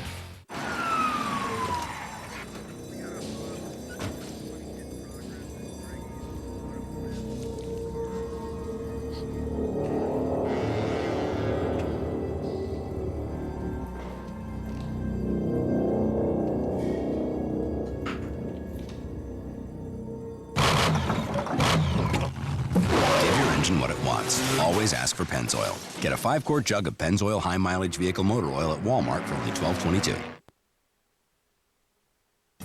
Plateau-de-Beille is definitely a difficult climb. Like on paper, it doesn't look that hard. And then it's like you hit that thing, it's just like hell. It's real hard, Dave. Plateau-de-Beille is a dead-end road. When you're going up a 30K climb, if it's going to be a summit finish, then it's going to be hard. All it takes is one rider better than you. The stage is finishing on top, and all the riders, they will have to race all out. Yeah, I think that'll be one of the Queen stages. So here we are. This is the view from the top of the plateau. The riders have just come through the bottom village now. So now they're going to unleash all of their anger, if they've got the strength left, as they start this climb. Let's have a look at our Accelerate mountain profile. It's the final climb of the day. We started with the second category. We've been through the 2 sprints. We still have surviving up front 5 riders from the original Breakaway. They've gone over the top of the climb of the Trautwig. Now they're on the big one, the Plateau-de-Beille, and it's 10.4 miles at 7.2%, and it works out at 6,565 feet. Now let's get down to the action. The bunch has just started the climb. Immediately they started the climb, George Hincapie swung off the front. The gap now is opening up. Cerudo has gone away at the front. 2 minutes 16, Paul. Cerudo still away, and the peloton. I just got this feeling that Rasmussen is waiting for his moment now. He's still got 2 teammates. This is Michael Bogert. He's going to use his teammates as much as possible. Look at the face of Denny Menchov there on the right-hand side, one of complete and utter concentration. Cerudo in the leading group is battling with his machine, battling with his body. He's all over, and he's just cracked Gutierrez. Well, listen, I don't think he has. Gutierrez has gone back in. It looked like he had. But Cerudo, first-time Tour rider, a young lad, is really wanting to win this stage, and he's going to get all the support. You won't believe the support for the Basque on this climb. They recognize him, but it's largely Spanish speakers now. You can see on the road the name of Contador. That's the rider they think could win. And poor old Carlos Perrido, he just gets on. He's gone off, he's got back, now he's gone again. Well, that's the tough thing about the Tour. You know, even if you're involved in a big battle on one of the stages, when you get to a mountaintop finish like this, Phil, you've still got to drag your body up to the summit to stay in the race. To do this again tomorrow, have a rest day, and do it again the day after that. Well, 13.5 kilometers to go. These other 2 are giving as good as they get. They've sensed that Cerudo is trying to beat them, so they're not helping him now. This is back in the main field here now, as we can. This is Paolo Sabadelli here. I think he's just about dropped from the group. He's behind. He's riding there with Charlie Wagailis. Wagailis had stayed in the group for as long as possible to help Manuel Beltran. And Manuel Beltran has also been dropped for the group, and that's a bit of a surprise. They're saying from the race now is 2 minutes 5. Accept 2.4. That's good enough for us. As we're now seeing one after one. This is Thomas Dekker, done a brilliant job for his team now. And that's an acceleration by Antonio Colum now. So the young man, Ahmed Cerudo, can he react? He's now getting a little bit of his own medicine. He's trying to get back on. Well, look at him. He's the slightest built rider in the whole of the peloton of the Tour de France. And you can hear from the side of the road where they're all shouting, venga, venga, venga. They want this man to go. Spain has turned out to support the Tour de France, and they're being treated to 3 Spanish riders battling it out at the front. Well, at the moment, we're operating 2 Tours de France here. These are the boys who want the stage win. They're too far behind to win the race. 2 minutes behind them are the guys, all of them except Vinokurov, who can win the race in Paris. These 3 are Spanish, a very special reason to be here at this point of the course, because over the top you can just see Spain. Well, you can see Spain. If you look the other way, you can also see the Principality of Andorra, and what that means is you're right in the heart of the Pyrenees. This young man, he gave so much this afternoon, but I think the power has disappeared because Antonio Colom has flown around the corner. But what's more important is if you look at the top, you've got 13 kilometers to go and you've got 1 minute 57, then all of a sudden you realize the main field is starting to pull their way back. Antonio Colom here, he got a little bit tired, I think, of Chiruca throwing all those punches at him. So he decided to lift the acceleration for as long as he could hold it to crack him. Now he'll settle back down into his own climbing rhythm. Back to the leaders with the yellow jersey. Look at the field behind now. Again, beginning to thin out here. Inigo Cuesta, Frank Schleck's group, by the way, has been dropped. Have you seen Carlos Sastre? No, Carlos Sastra's in this group here. He's very comfortable. Frank Schleck is in a group 5 minutes behind. While we look here at Jaroslav Popovic, Inigo Cuesta disappearing from the group. He was in the group of his leader, Carlos Sastre, but now his work has been done. And moving a little bit further up, we can see other riders disappearing from the group. This rider here is going to be Moses Duenas Nevada from Agri-Tubel, and also Kim going Kirken. backwards is Kirken. And that's more important. He sits in 10th place overall. And Kim has been riding extremely well. Champion of Luxembourg last year. But it looks as though he has unhooked from the train. This is becoming a very, very crucial group. Well, this is Christian van der Velde. That's Jens Voigt. Can you imagine that Jens Voigt is still in this group? No, it must be the second group, because we must have dropped down a group here.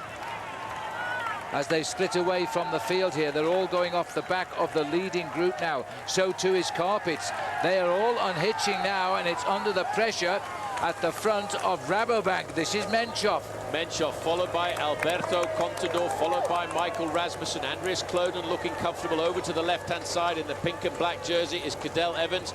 Michael Bogard has done his job, but he doesn't want to give up. He knows that if you're in the yellow jersey, you may need some assistance, so he's going to try and stay there for as long as possible. Now it's Chris Horner's turn to be unhitched. Chris Horner is showing signs of cracking as we go through the field here. Mayo again, who got back on the descent, is not coming up with the goods at the most crucial stage of the day. Each and every one of the riders are now slipping away, and Harma Zubeldia is the rider in orange here. He also is dropping off, and he was also holding a fairly high place overall. He was 18th in the Tour de France. Aymar Zubeldia would hope to ride well in the Pyrenees. This is the terrain of Team Euskaltel-Euskadi as we move forward to see what sort of damage is being done here. This is Alejandro Valverde, also in difficulty. Don't look at me. Please let me do this in silence. There is Mikel Astrolosa just in front of him, and I wouldn't be surprised to see just a little bit further forward Oscar Pereiro as well. Well, we're looking here. Don't forget that Astrolosa was dropped on the previous climb. Now he's gone. There's Pereiro, number 11. The two top boys on Case de Pont look at each other and say, we're in trouble here, because it's all down to Jaroslav Popovic, who was dropped on the previous climb, came back with the drinking bottles, and is now doing George Hincapie's job on the climb. Carlos Sastre is in this group. He's doing what he's done so well since the start of the Ford, just sitting there. He's in 5th position there, just behind the yellow jersey. Cadel Evans is on the other side of the yellow jersey, riding comfortably, sitting at the back of the group. You can see Levi Leipheimer is very much in contest as well. 2 minutes. Don't forget, they're slowly but surely catching the leaders up front. That's not their target. They're trying to set a tempo to break the others. No signs of distress for Rasmussen nor Cadel Evans on the far left. What about the Jaroslav Popovic? This is Mikel Astrolosa, started the day in 8th place in the overall classification. He wants to try and stay there for Spain if he can, and he's trying to pull himself back into this group. He may well survive, but I reckon Jaroslav Popovic is doing a phenomenal job. There is Levi Leipheimer just at the back. Popovic was dropped on the Port-de-Pailheres, and all of a sudden he realizes we've got a chance to win this stage. Andreas Kloden taking a drink, not looking in any trouble. He's the leader of the team now. He knows it. Watch out for Juan Soler, 219. He doesn't ride very gracefully, but he certainly flies up mountains. He can go with anything. Then somebody's accelerated. This is the adjustment. Sastra's got to get on the wheel here. Sastra is dropping to the back. Well, the first acceleration came from Popovic, and then it was applied by Michael Bogert, who we saw going to the back of the group, then all of a sudden realizing, and it looks as if that acceleration from Michael Bogert has put Denny Menchov into trouble, because Menchov has now popped off the back. We are down to 10 principal players in the Tour de France on the climb up to the plateau. Menchov, who said he was coming back to form in the time trial, but he would dedicate all of his help to the yellow jersey Rasmussen. That's what he's done. He's paying for the price now. This is Cloden sitting at the back, not looking as cool as he's looked for the last couple of days of this race. Sastra's number 31, number 11 is Levi Leipheimer, the white jersey is Contador, the pink jersey is Cadel Evans, and this man would worry me. He would worry me a lot. He said, would you like a drink? My mate said, no, all right, well, let's carry on. This is unbelievable to see this rider doing this. What's he doing? He's phenomenal. He's Anybody great. told him he rides for Ball World, not Phil, for... I tell you what, he's never been in a situation like this. He's never been in a big bike race like this, and he just wanted to share a bottle of water with the yellow jersey. He was trying to show friendship, trying to show camaraderie, but watch it, because when we get to the summit of the climb, he might give him a little dig. Well, I'll tell you what, that would also work psychologically against Rasmussen. This guy's feeling good, he'll think, and doesn't want his water. Now is Valverde getting back here with Pereiro trying. This is Arroyo trying to get back in, but this is amazing.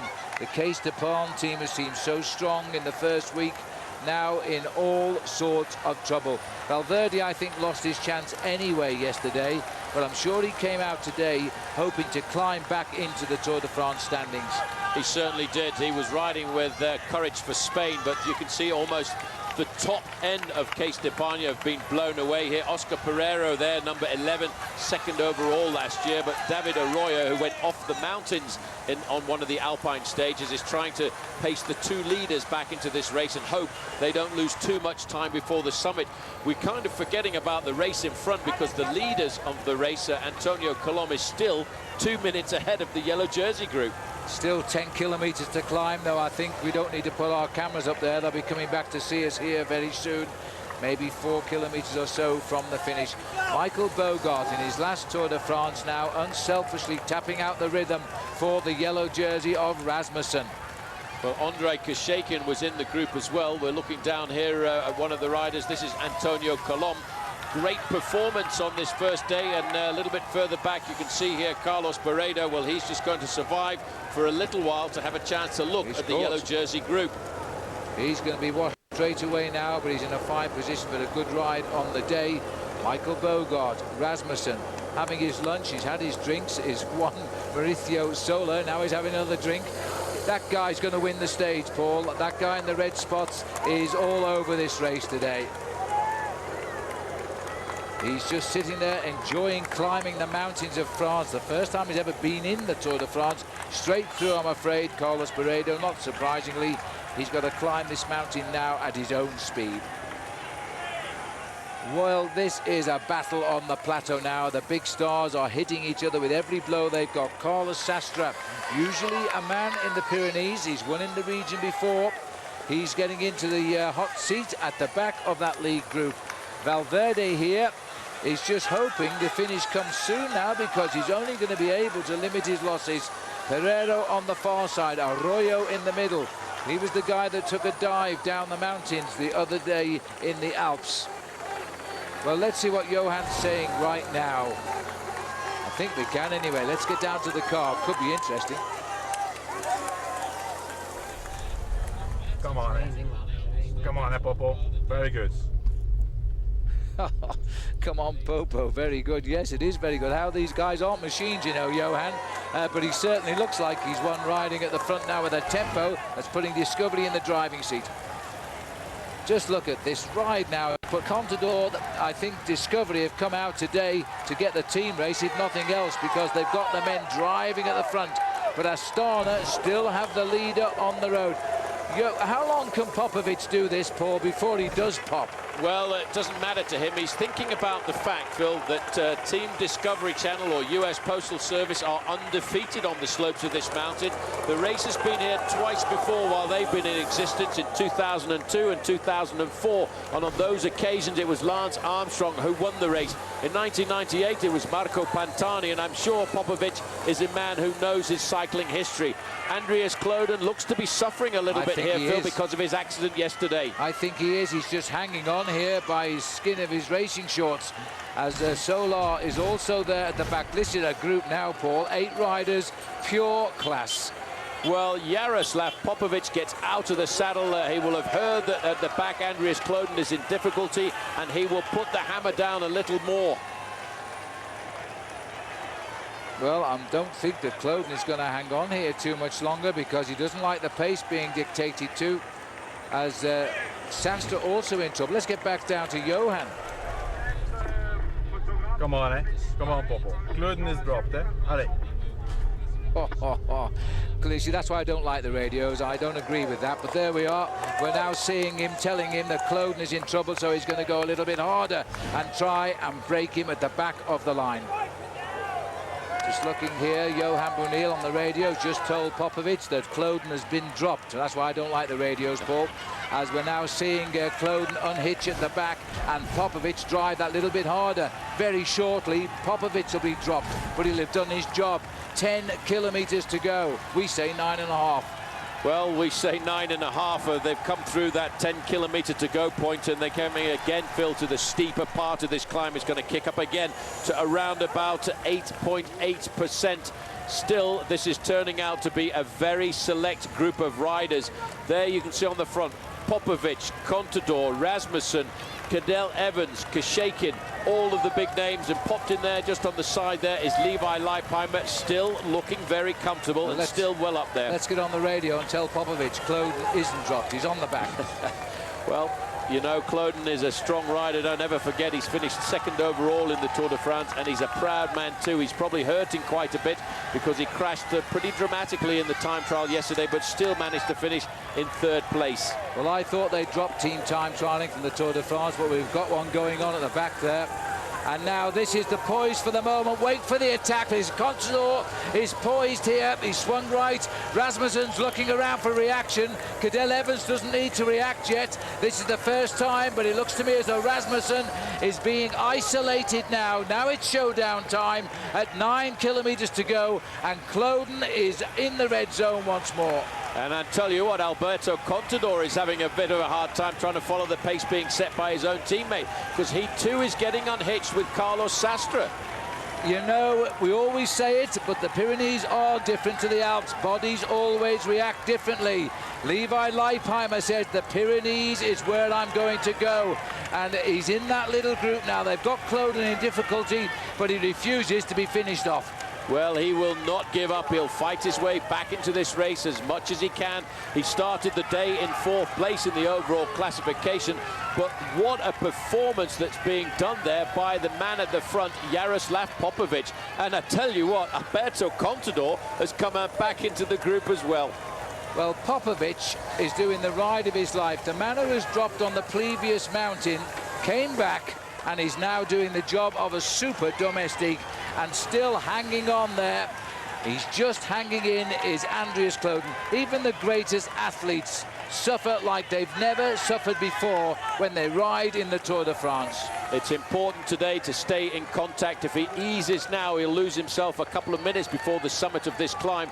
Contador looked in difficulty, so too did Carlos Sastre, but again the gradient changed and smiled on those 2 riders at the back from Spain, and they were able to pull themselves back into this group. Nobody, though, so far, Phil, has shown any sign of worry to the man in the yellow jersey, Michael Rasmussen, who just sits there and says, OK, guys, you just get on with it. It's up to Rasmussen to attack. This is a mountain day ticked off and no time gains. He's got to go, otherwise Cadel is going to eat him alive on Saturday. Let me just tell you, up ahead, we haven't forgotten about the riders. Column is still on his own. He leads by nearly a minute over Shiruka and a minute 15 over Gutierrez. And then we come back to this group we're looking at now at 1:38. Well, everybody now is concentrating Rasmussen is wondering, is anybody going to try and attack me here, or are they just going to try and wear me down? He just sits there looking over his shoulder. He's listening to see if he can hear the whistle of the tires as somebody tries to attack. Kashakin is over there on the left-hand side, and he started the day in 6th place in the overall classification. Just looking down the list here as we move towards the top, we've got just on 8 kilometers to go and about 5 miles to go to the finish. This isn't Cloden, this is the leader now on the front, and he's still trying to ride away with it. You see Astana are still taking something from this Tour de France without their team captain. Well, we saw when they came into the start of this Tour, Phil, that they were a strong team. We saw them in the Dauphiné Libéré 2 weeks before the start of this race, and we knew that they were going to be a team to be reckoned with. This is Chiruka. He's the chaser on the road, and he is struggling to stay in contact with the lone leader. And I have him down at around about 1 minute and 15 seconds. Jose Ivan Gutierrez is a little bit further back, but there is the yellow jersey group right on his tail. Yes, Gutierrez is the next to go. That leaves 2 men up front here as the motorbikes take their turn to get through. There's Cloden still trying to hold them in sight, just fighting now to limit his losses here as the pressure goes on again. I would say that the boys in that little cluster, from that cluster comes the winner of the Tour de France on Sunday week. I don't think anybody's going to criticize you with a remark like that, because certainly they are proving to be the strongest men in the Tour here this afternoon. Denny Menchov has been a strong man, but he was a strong man for Michael Rasmussen. Rasmussen has not showed any signs at all of weakness, but Team Case d'Epargne here this afternoon with Alejandro Valverde and Oscar Pereiro have been blown out of the bike race. They are losing currently 1 minute on the yellow jersey group. Well, if looks can speak, that's told us everything here. This man is in trouble, Valverde. Rasmussen is not in trouble. He's cool, he's riding like a great climber, but what is happening, and there was a little switch there with Carlos Sastre. What I'm trying to say, Popovic has gone. Well, what a ride he's done. He'll be slapped on the back, and now it's a move by Levi to stretch him, and look who's going. Maurizio Sola straight on the wheel, the man I believe will win the stage today, and he's marked by the yellow jersey. Well, he accelerated immediately. Great job of work by 118 Jaroslav Popovic, but the sad thing is you work hard like that. Contador's gone. It's the old Discovery 1-2. Levi goes, Contador takes up the gritting of the face by Carlos Sastre, who looked to be in trouble, but he's gone. Rasmussen's answered, Cadel Evans has answered. 4 men going clear. And Juan Maurizio Soler was grappling himself back up to the tail of these riders. Cloden now has no way at all of responding to these accelerations. Kashakin has gone too. This, Paul, is a race of great cyclists who are throwing everything at one another here. And now they've caught, is that Chiruka they've just gone by? They've just gone by Gutierrez very rapidly. They've just caught Chiruka. He's out of the back. There's only 1 man in front of this group. Contador looking nervous, wants to get a lone lead if he can. He'll keep Rasmussen. Yep. No, he's gone. Contador's react here. Now they've got to come. The yellow jersey is looking for time. Cadel Evans rocks and rolls. He's straight across the gap. They're splitting the 6 now. Evans joins on. Contador looking for the inside of the corner. Rasmussen knows he's got to get time. He has to get time on everybody, and now we're looking a little bit further back. Jose Ivan Gutierrez was in the breakaway a little while ago. Now he's gone straight out of the back. This is Andrei Kashakin. He was looking comfortable a few moments ago, but now his foundations have been cracked. When did we last see a stage of the Tour in the mountains like this? As now the rider, there's poor old Chiruka, doesn't know what the heck came past him, and it's the rider in the yellow jersey now, and Contador has mastered him. Cadel Evans is hurting, but he's hanging. Well, he's pulling back every time the acceleration comes from Michael Rasmussen, but Rasmussen cannot get rid of the man in the white jersey, Alberto Contador. Contador is a great climber, a man who knows just how to accelerate. But a man with experience is the man who wears number 31. Carlos Sastre has seen this before. He's been here on many, many occasions, and he just lets them carry on with it and pulls himself back into the race with Levi Leipheimer and Soler. Well, wait for the next attack from Rasmussen. This is how climbers work it here. They've eased because it didn't work, then they'll raise the acceleration again. He's lifted the tempo once more, and the second time sometimes kills them off. Contador is there. Now Rasmussen looks again. This is like a sprint on the track. They're watching each other. Rasmussen just rests. Contador still in control. So too is Evans. Leipheimer's back in. And the Colombian here would like some water. I'm not sure he's allowed anymore now. Not allowed to take drinks on board at this stage of the game. We're looking at 6.8 kilometers to go. This man, number 219, Juan Mauricio Soler, Phil, is in all kinds of agony. He probably can't believe that he's battling it out at the stage of a Tour de France like this with the big men who are right up in the overall classification. Well, he's going to be a high finisher in Paris if he keeps this riding up. He's 22nd at the moment. There's the list of the 6 riders. Add on the name of Soler down there as well, and there it is. Well, a tremendous ride. The USA flag for Levi Leipheimer almost blocking out a view of the summit of the plateau.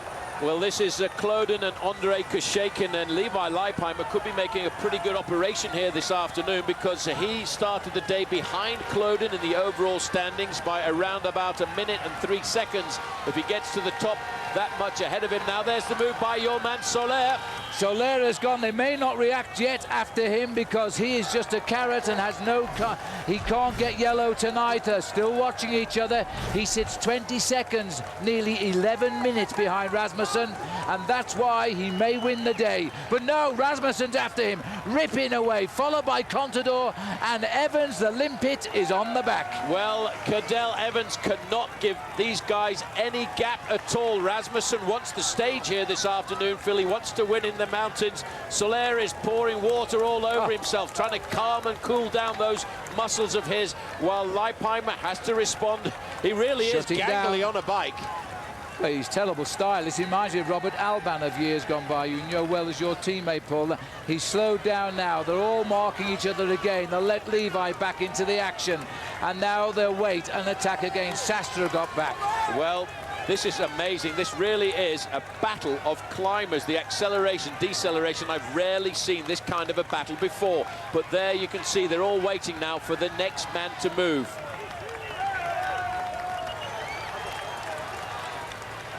It is absolutely incredible. 5, 6 of the greatest climbers.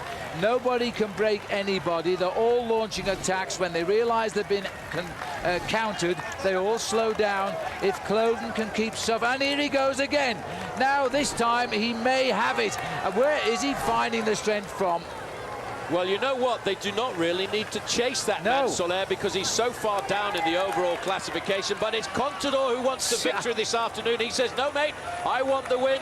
And Leipheimer does not have the ability now to lift it up. And Alberto Contador has seen that he's not got the gap. And he says, come on, you guys want to win the stage, you go. So Rasmussen says, all right, I will. And Sastre looks to be hanging at the back now as they continue to go. But Rasmussen comes up on Juan Mauricio Soler.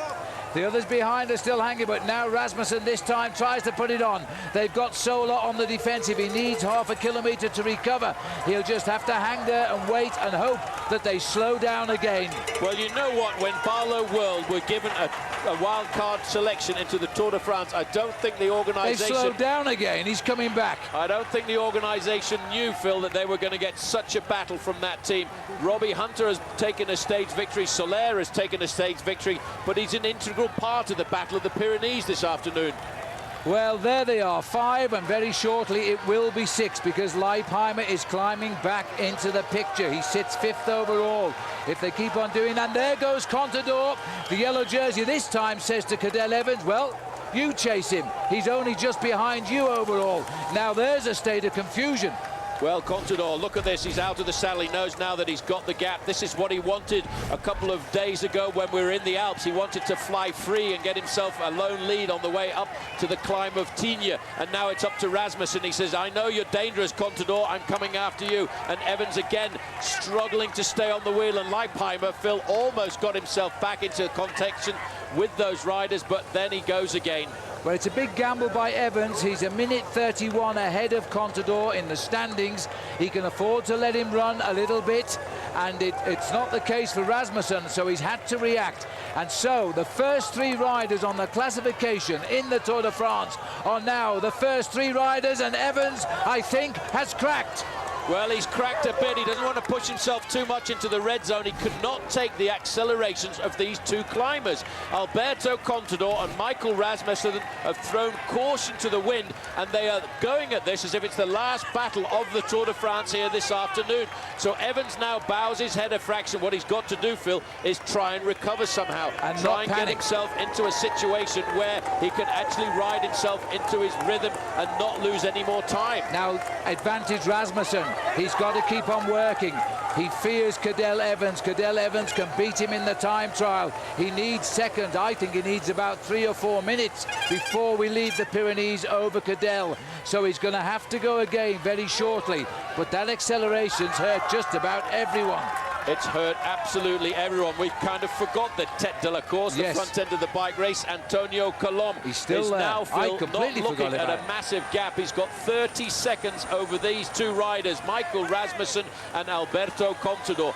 This is a magnificent battle of the climbers. We talked about the Tour de France on the flat stage, and we've got so many sprinters in it. I don't think we've ever seen so many climbers over the last few years. We had nothing like this in the Alps. We got it in the Pyrenees. They've been waiting for what is a most difficult stretch of riding now. We get a rest day in between 3 awful days in the mountains. 2 still to come.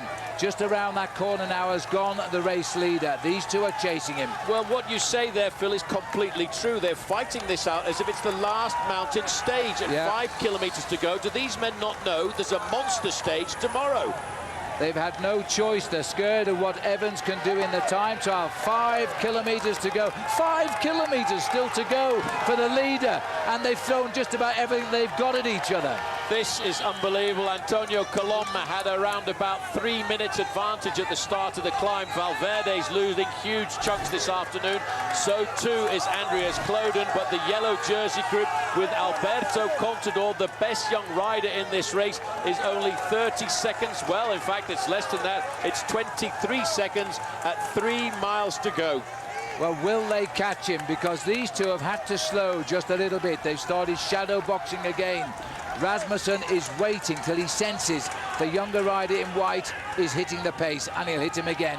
Here comes the chase group. Evans is on the front of it, and they are 44 seconds off the leader. Well, Cadel Evans is now finding his own rhythm. He's hurting himself. He's got to ride a time trial. He rode a very hard time trial yesterday and got himself second place. He knows he won't get any help from the other guys. He has got to ride for his position in the overall classification. He started the day in second, and Carlos Sastra's seen the weakness. Well, those 4 have need time to recover, while these 2 are trying to get up to the leader now. And they've all attacked, in fact, Cadel Evans, and he's going to have to fight to stay in touch. Evans now, for the first time in this year's Tour, is in trouble. And Kloden still has a little help with Kashikin down the back, but they are much further down the road now. Well, everybody is pretty much on the defensive. Cadel Evans was attacked. He was doing all of the pace-making to try and pull himself back into this race.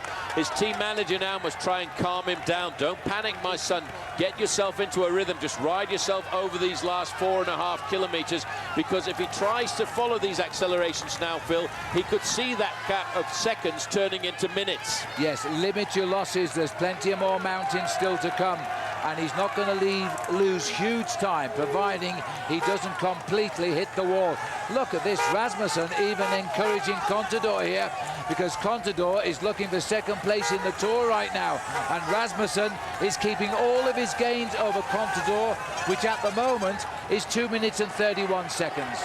Well, Mr. Gangly at the back here, Juan Mauricio Soler is all over the back of Levi Leipheimer. Leipheimer looks very comfortable. He doesn't look under any stress at all, but he just cannot respond to the accelerations of the climbers. Carlos Sastre started the day in 7th place overall. He too could see himself climb up in the overall classification. How many times have we seen that face over the years? Well, the perspiration running off these riders' faces are like waterfalls today. Coming up to the 5 kilometers banner, that's for the Valverde group. They're a long way back. We're heading up to 4 kilometers, and the count on 4 kilometers now. This is Colom coming through. He'll see the 4 kilometers and still surviving, but how much longer? Because they're right on his back wheel here.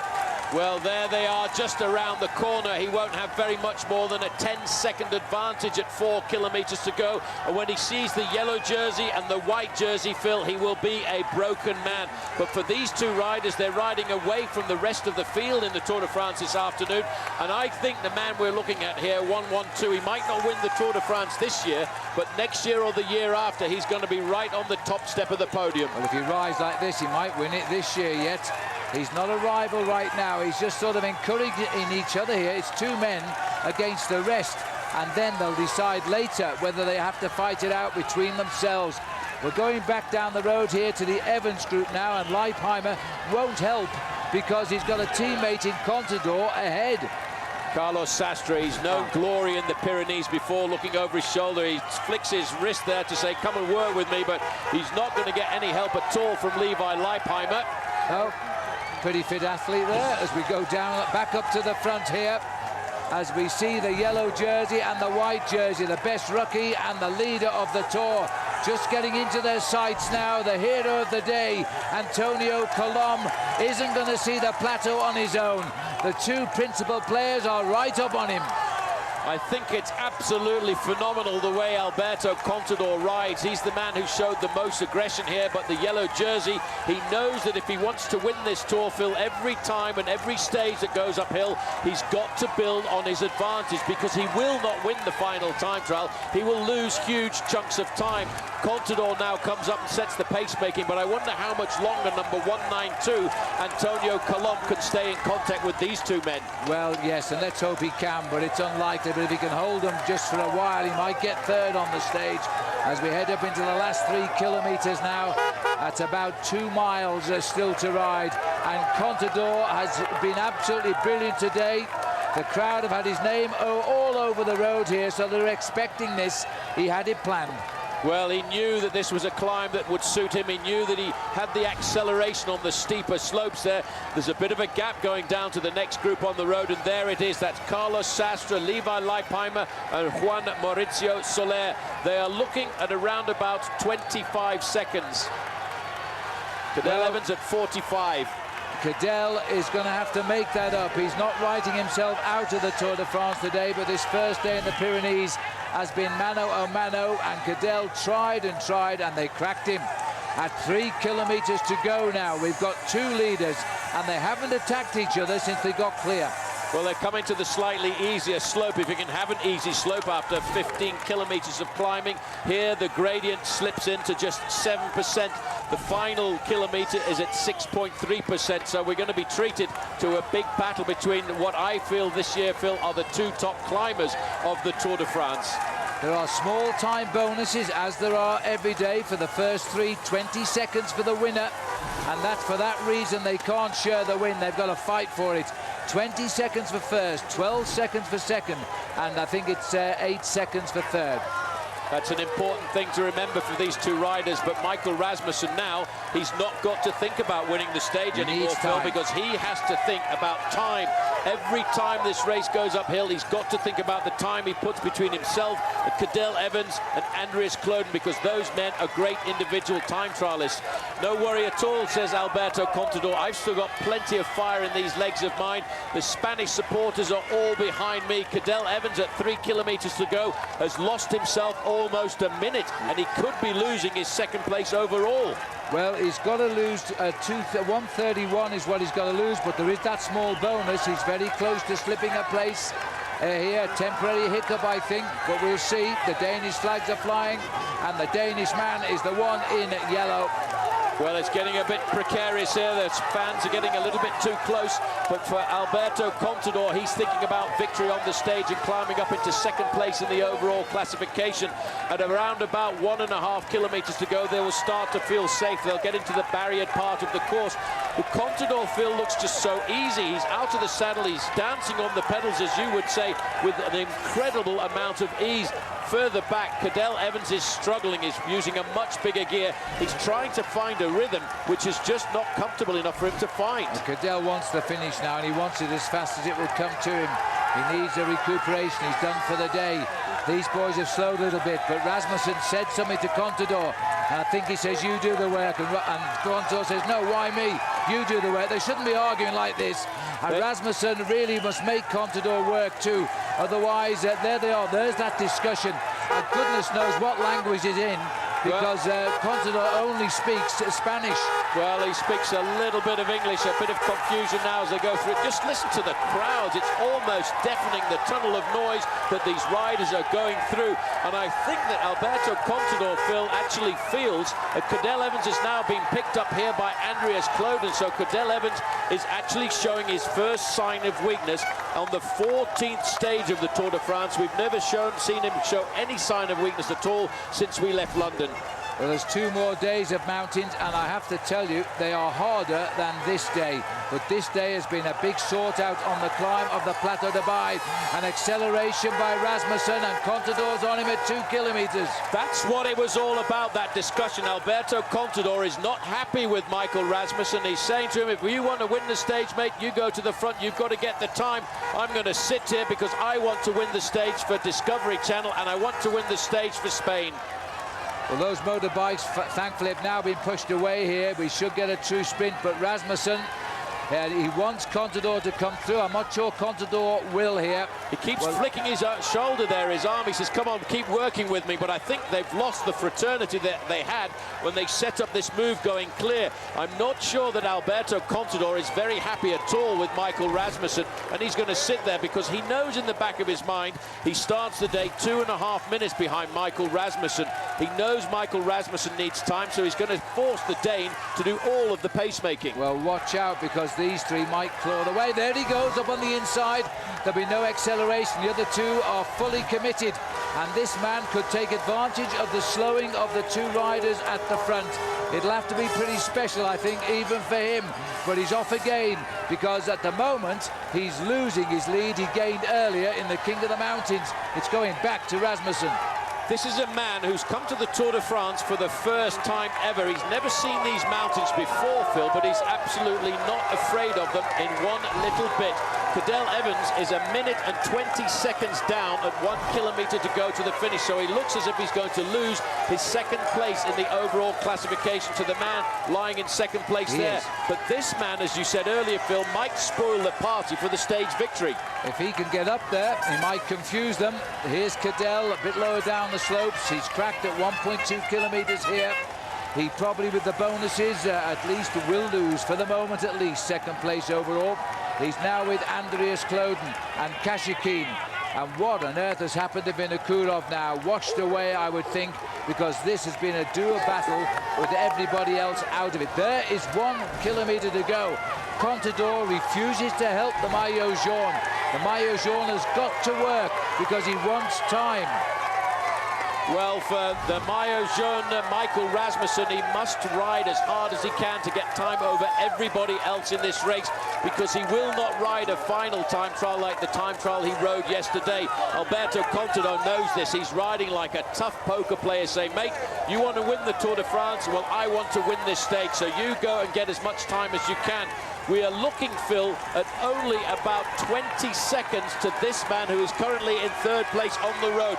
Juan Maurizio Soler. Yes, he does remind me of Robert Alban, a man who was my teammate in the La Redoute days in the 1980s. He cannot look good on a bike, but I tell you what, when it goes to going uphill, he knows how to do that. Well, can he catch those 2? If they slow down to gets ready for the finish, he'll be on them and he'll steal the stage.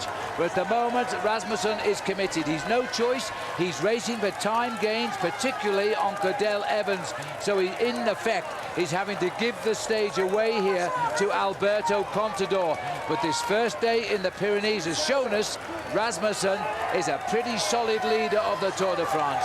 He's also learning the hard way, Phil, that when you've got the yellow jersey on your shoulders, when it comes down to decision time, you don't have any friends at all. You've got to assume control yourself. You've got to prove that you are a great champion, and that's why he has to do all of the work.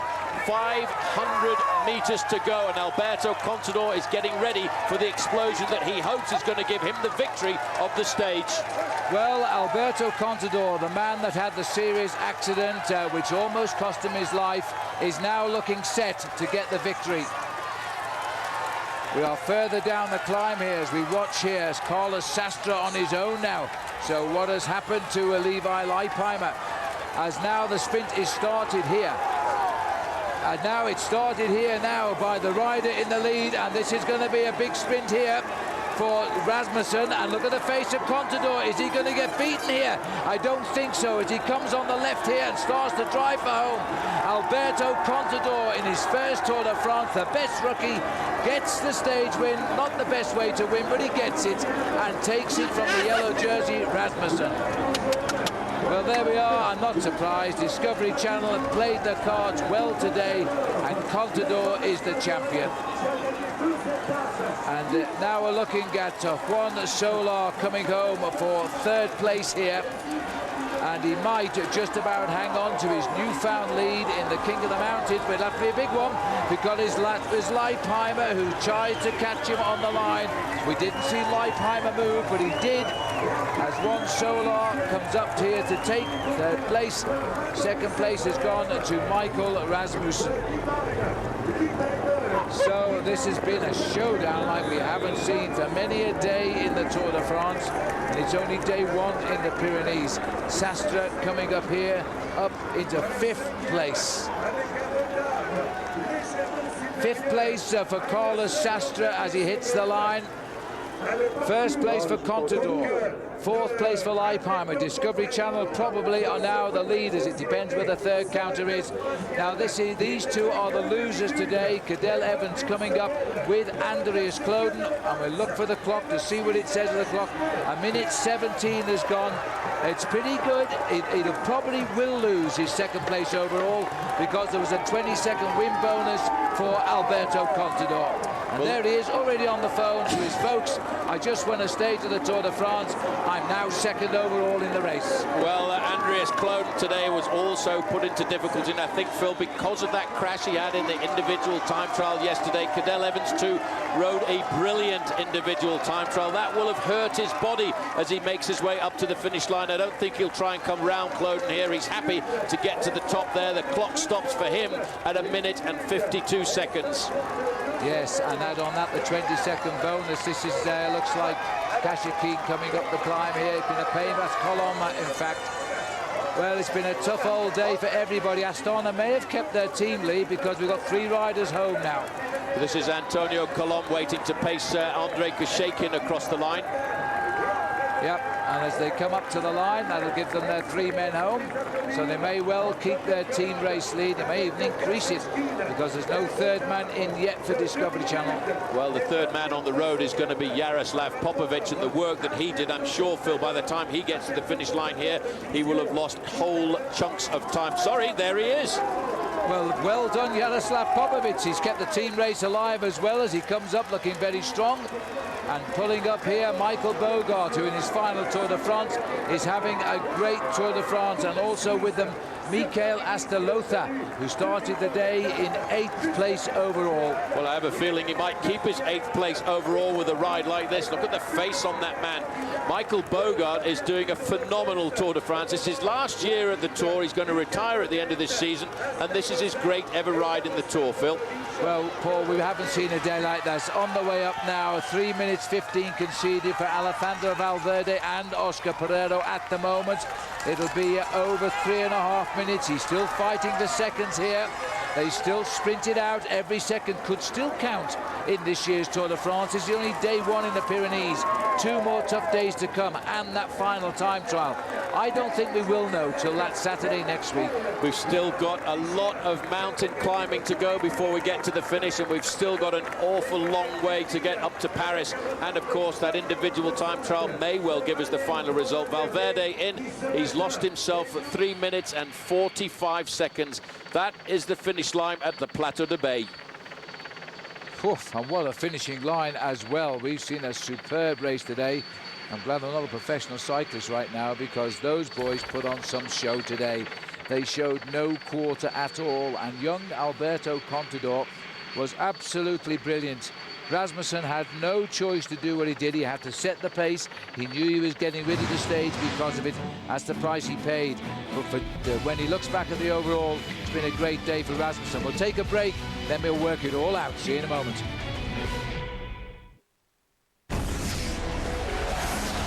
Saab was founded by 16 aircraft engineers. Their spirit lives on in the turbocharged 2007 Saab 9.3 Sport Combi. With all the storage space you need, an estimated 30 miles per gallon, and a starting price under $29,000, you're closer to owning a jet than you think. Saab, born from jets. Log on to Versus.com/fly to the finish for your chance to win a 2007 Saab 9.3 Sport Combi and a new Cervelo bike.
Who wants to be stranded with a flat tire?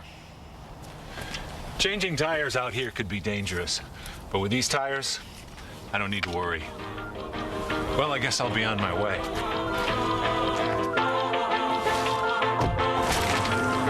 Bridgestone. Run flat tires. Bridgestone.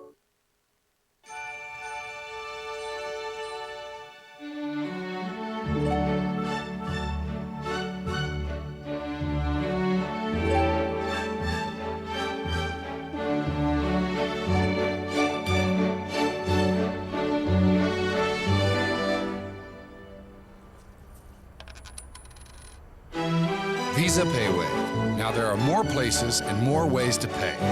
Faster. Life takes Visa. This summer, Versus is bringing the stars, the stripes, the painkillers. It's gonna be a red, white, black, and blue summer. It's just something that you're either willing to accept or you're not. The toughest athletes are gonna dish it out and take it on the chin. The competition is on, and the cost of victory is paid. The Versus red, white, black, and blue summer. The suffering continues. Pain's a good thing sometimes. All summer long. MMA can be extremely artful, it can be scientific, it can be a chess match, or it can be a brutal, quick knockout that nobody ever expected it. And that's what's great about the sport, it's just you never know what's going to happen. I don't believe in like the fairy tale endings when somebody harnesses their inner spirit to overcome something that they haven't, that they haven't prepared for. I get more hurt in training than I do in a fight. Because when I train hard, and that's where I get hurt most of the time. I train for pain, I train hard. I'm up in the morning early to get to the gym. I'm the first one in, usually the last one out. I train like this is a warfare. Like I don't plan on coming back. I refuse to lose, When I step in there, you gotta kill me. I just keep coming, keep coming, keep coming. I'm trying to finish you. I might go out there and I'm trying to hit you with everything I have and just keep going. If you inflicted damage on me, I'm gonna give it back to you tenfold. I'm gonna make you wish you never even hit me. It's not fun and games in there, it's intense, and fear is not an option. It's just an attitude of just go, go, go, until you can't go anymore. It's just getting in my head and flipping that switch. And once I flip that switch, it's showtime.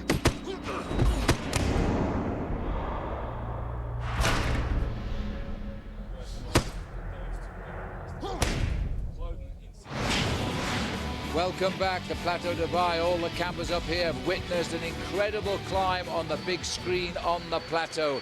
It has been a battle royale amongst the riders who want to win the Tour de France. And the winner, of course, today, Alberto Contador.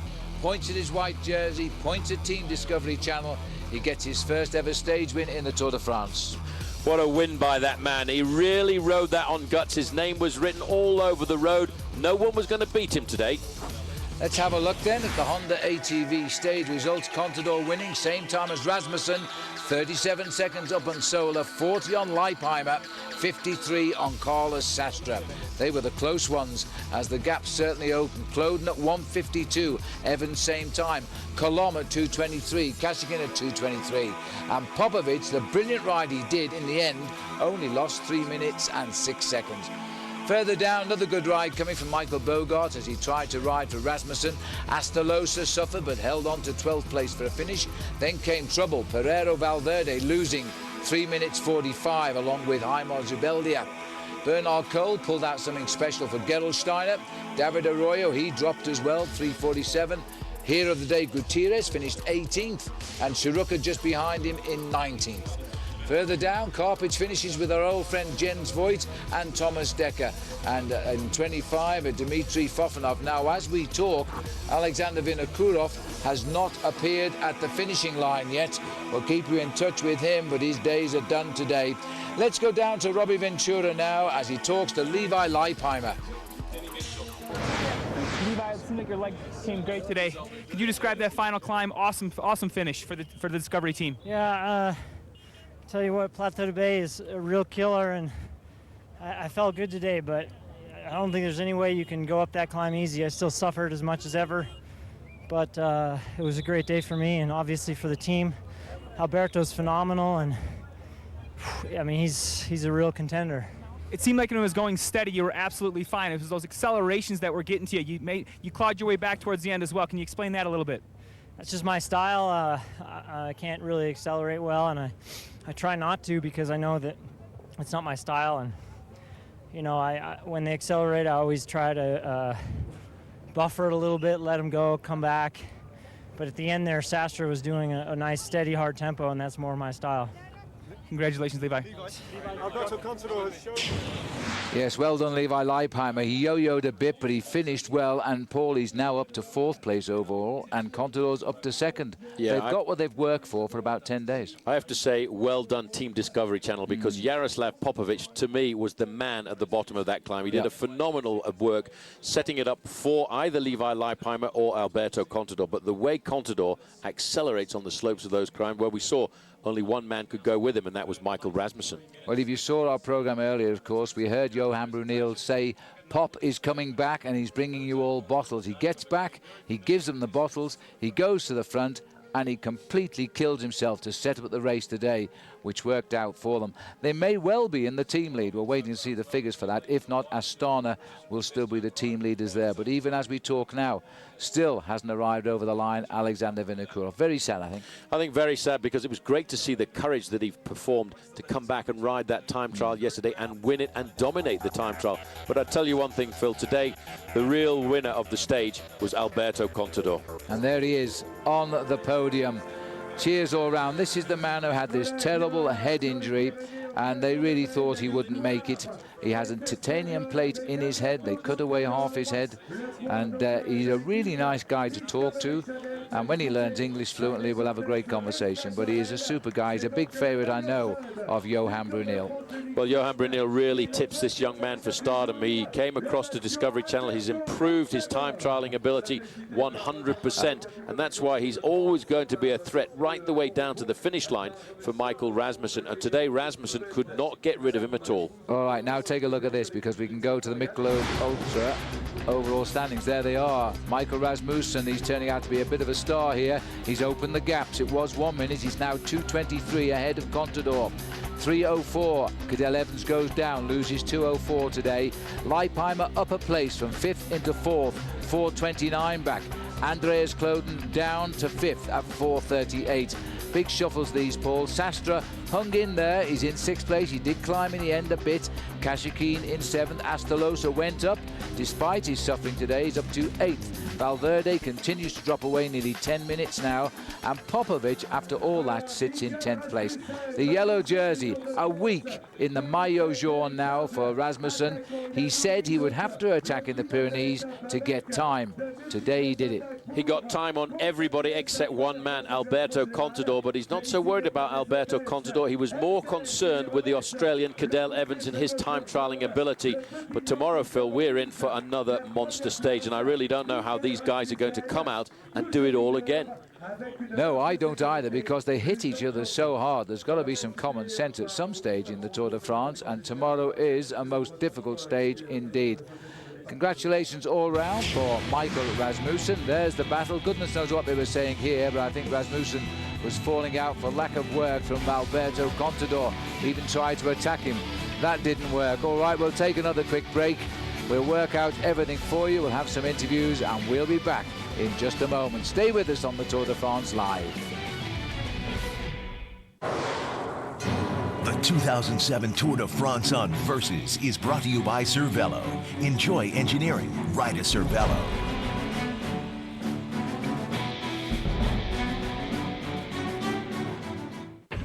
At the wind tunnel, you usually see finished products and marketing types. At Cervelo, we take engineers and prototypes.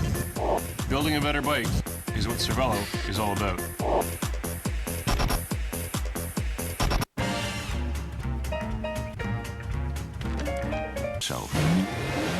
The 3 Series is here.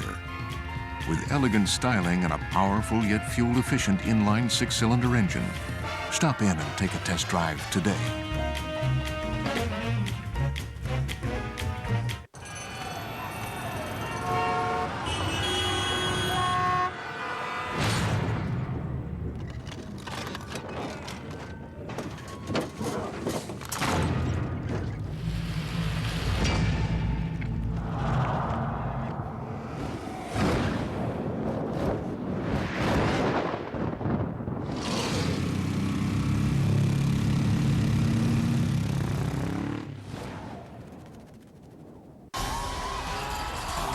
Tour de France, Stage 14, enhanced tonight at 8 on Versus.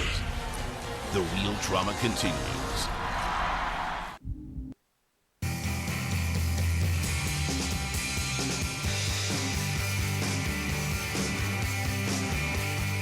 Introducing the Cadillac Summer Event. Right now, at your Cadillac dealer, you can experience the best Cadillac has to offer and 0% APR financing across all models. The best part about summer? It's here. Visit your Colorado Cadillac dealer for this attractive offer. Can't make it to the ballpark. Catch every hit, every play, every minute on FSN HD.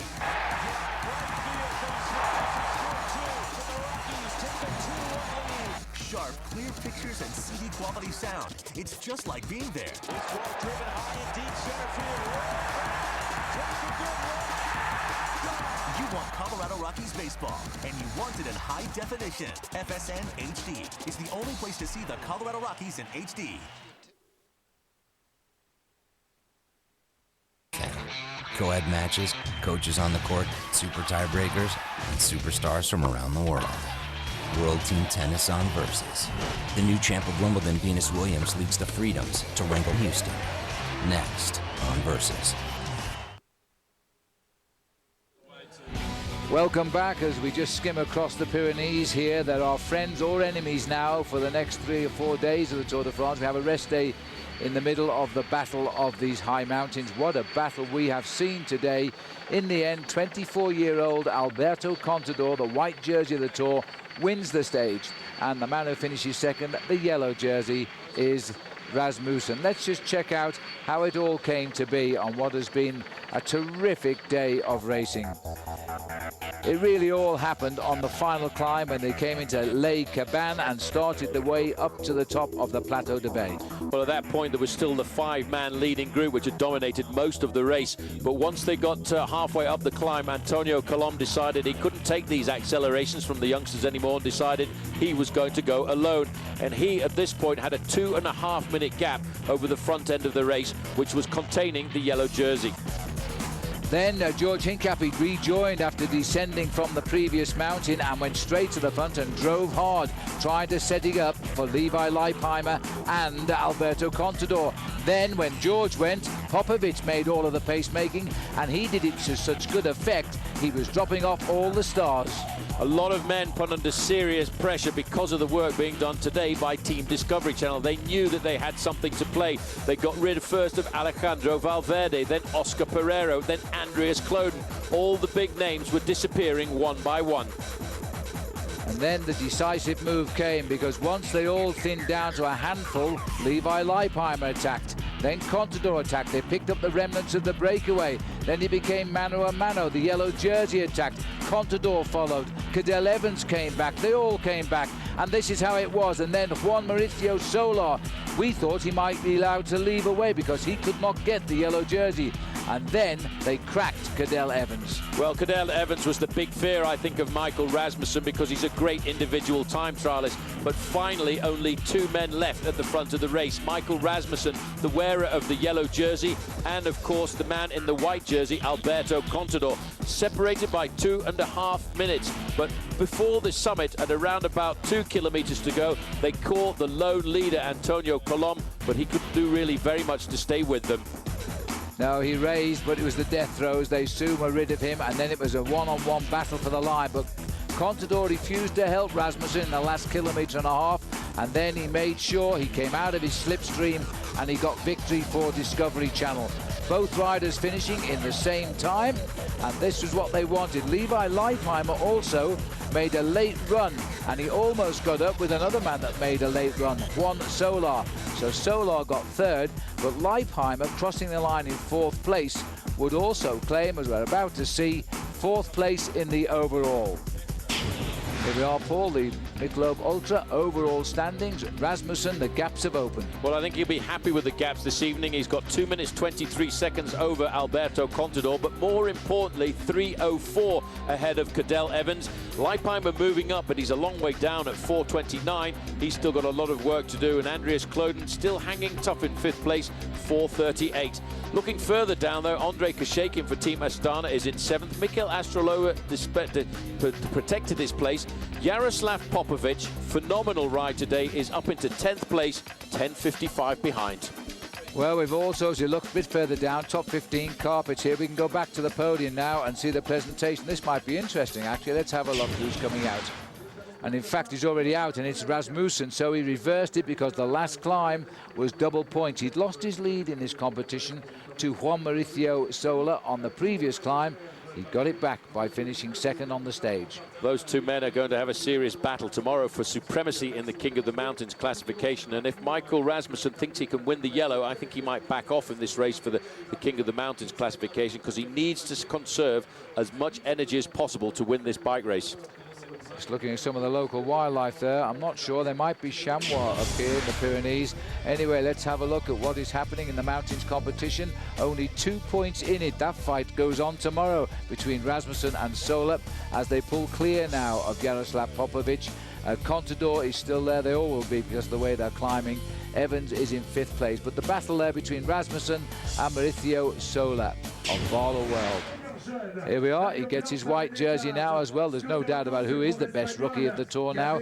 I don't think in this competition, Paul, which is for those riders who are under 25, I honestly don't think he's got any rivals anymore. No, just look at him in the white jersey there, Phil. It just reminds me, going back to the month of March of this year, when we saw him where he was supported by the team. He was trying to win himself Paris-Nice, and on the final stage, he was in second place overall, and the team worked like crazy, put him into a position where he could go out on the attack on the Col d'Ez, and he crossed the line in first place and won the race. Then we started to realize that this man was going to have a great season, and it continues. Well, he's won 6 races this year. No, sorry, he's won 7 races this year now. And tomorrow, who knows, because he might be in the thick of things again. It is a terribly hard day. The Col de Peilheres. We're in all the mountains, the Plateau-de-Beille. These riders are second category, building up to first. And finally, they get up to all category once again. Col de Porte. Now, quickly out of that, because I think we're now hearing Craig Hummer is with Michael Rasmussen. Michael, it looked as though Plateau-de-Beille lived up to its reputation today. How difficult was that final climb? It's probably the most difficult climb and difficult stage finish of the entire race. We've been here up there several times before, and the likes of Pantani and Armstrong that won here before, so it would have been nice to get one's name on that list. I didn't succeed in that, but I'm still happy with the outcome of today. Speaking of the outcome of the day, your team, Rabobank, very strong, but of course this is the first of 3 days in the Pyrenees. Can you expect the same from them tomorrow? I don't know. I mean, they were riding really, really strong today, that's for sure, and I was trying to hold them back a little bit because, like you said, we still have more than 400 kilometers of riding through the Pyrenees, and the battle is far from over. So I didn't want them to go in too hard, but they were hard to hold back today. But you put time into Evans, so congratulations. Thanks a lot. Well, 400 kilometers, he's saying, still to ride in the Pyrenees, and I'm not sure I can stand it. Never mind Rasmussen. We saw a great day today, and there we are, right in the far south of the map. And tomorrow we go out to the flatlands to restart at Foix, not far away from here. Second class, two first class, and an all-category climb before we get to the finish. The Porte d'Aspet, the Col de Monte, where Louis Ocaña once crashed in 71. And then we have a little bit of respite before we climb the all-category Plateau-de-Beille, and then onto the Col de Pailheres above Luchon before the finish in Loudon-Viel. This is a horrific day tomorrow, Paul. It certainly is. When you look at the profile like that and the distance, almost 200 kilometers, you know it's going to be tough. Well, don't forget, we are live tomorrow. We're going on earlier. Be with us, 7:30 a.m. Eastern Time for stage number 15. And, of course, tonight, Alan Bob are back with all of the excitement of our enhanced primetime coverage show tonight with Alan Bob, 8 p.m. Eastern Time. That one is. Boy, I'm looking forward to the rest of the day, but that's 48 hours away. What will happen tomorrow? It has been a tremendous battle today, and I'm sure you will have enjoyed it. Well, don't forget, log on to our website at versus.com, and you'll find out all about the Tour de France and all the race coverage, etc. We thank Giordano for all of our wardrobe, and we're getting to wear all the shirts out now with all this excitement. It was another good day in the Tour de France. It seems every day this year is a good day. I wonder if that phone call that we saw Contador take at the finish came from a certain Lance Armstrong to say, well done. You never know. Well, I hope you've enjoyed the coverage. Our thanks to all of the Versus team and, of course, to the great pictures provided by the French television people. Until tomorrow, we're live with you, 7:30 tomorrow. Goodbye for now.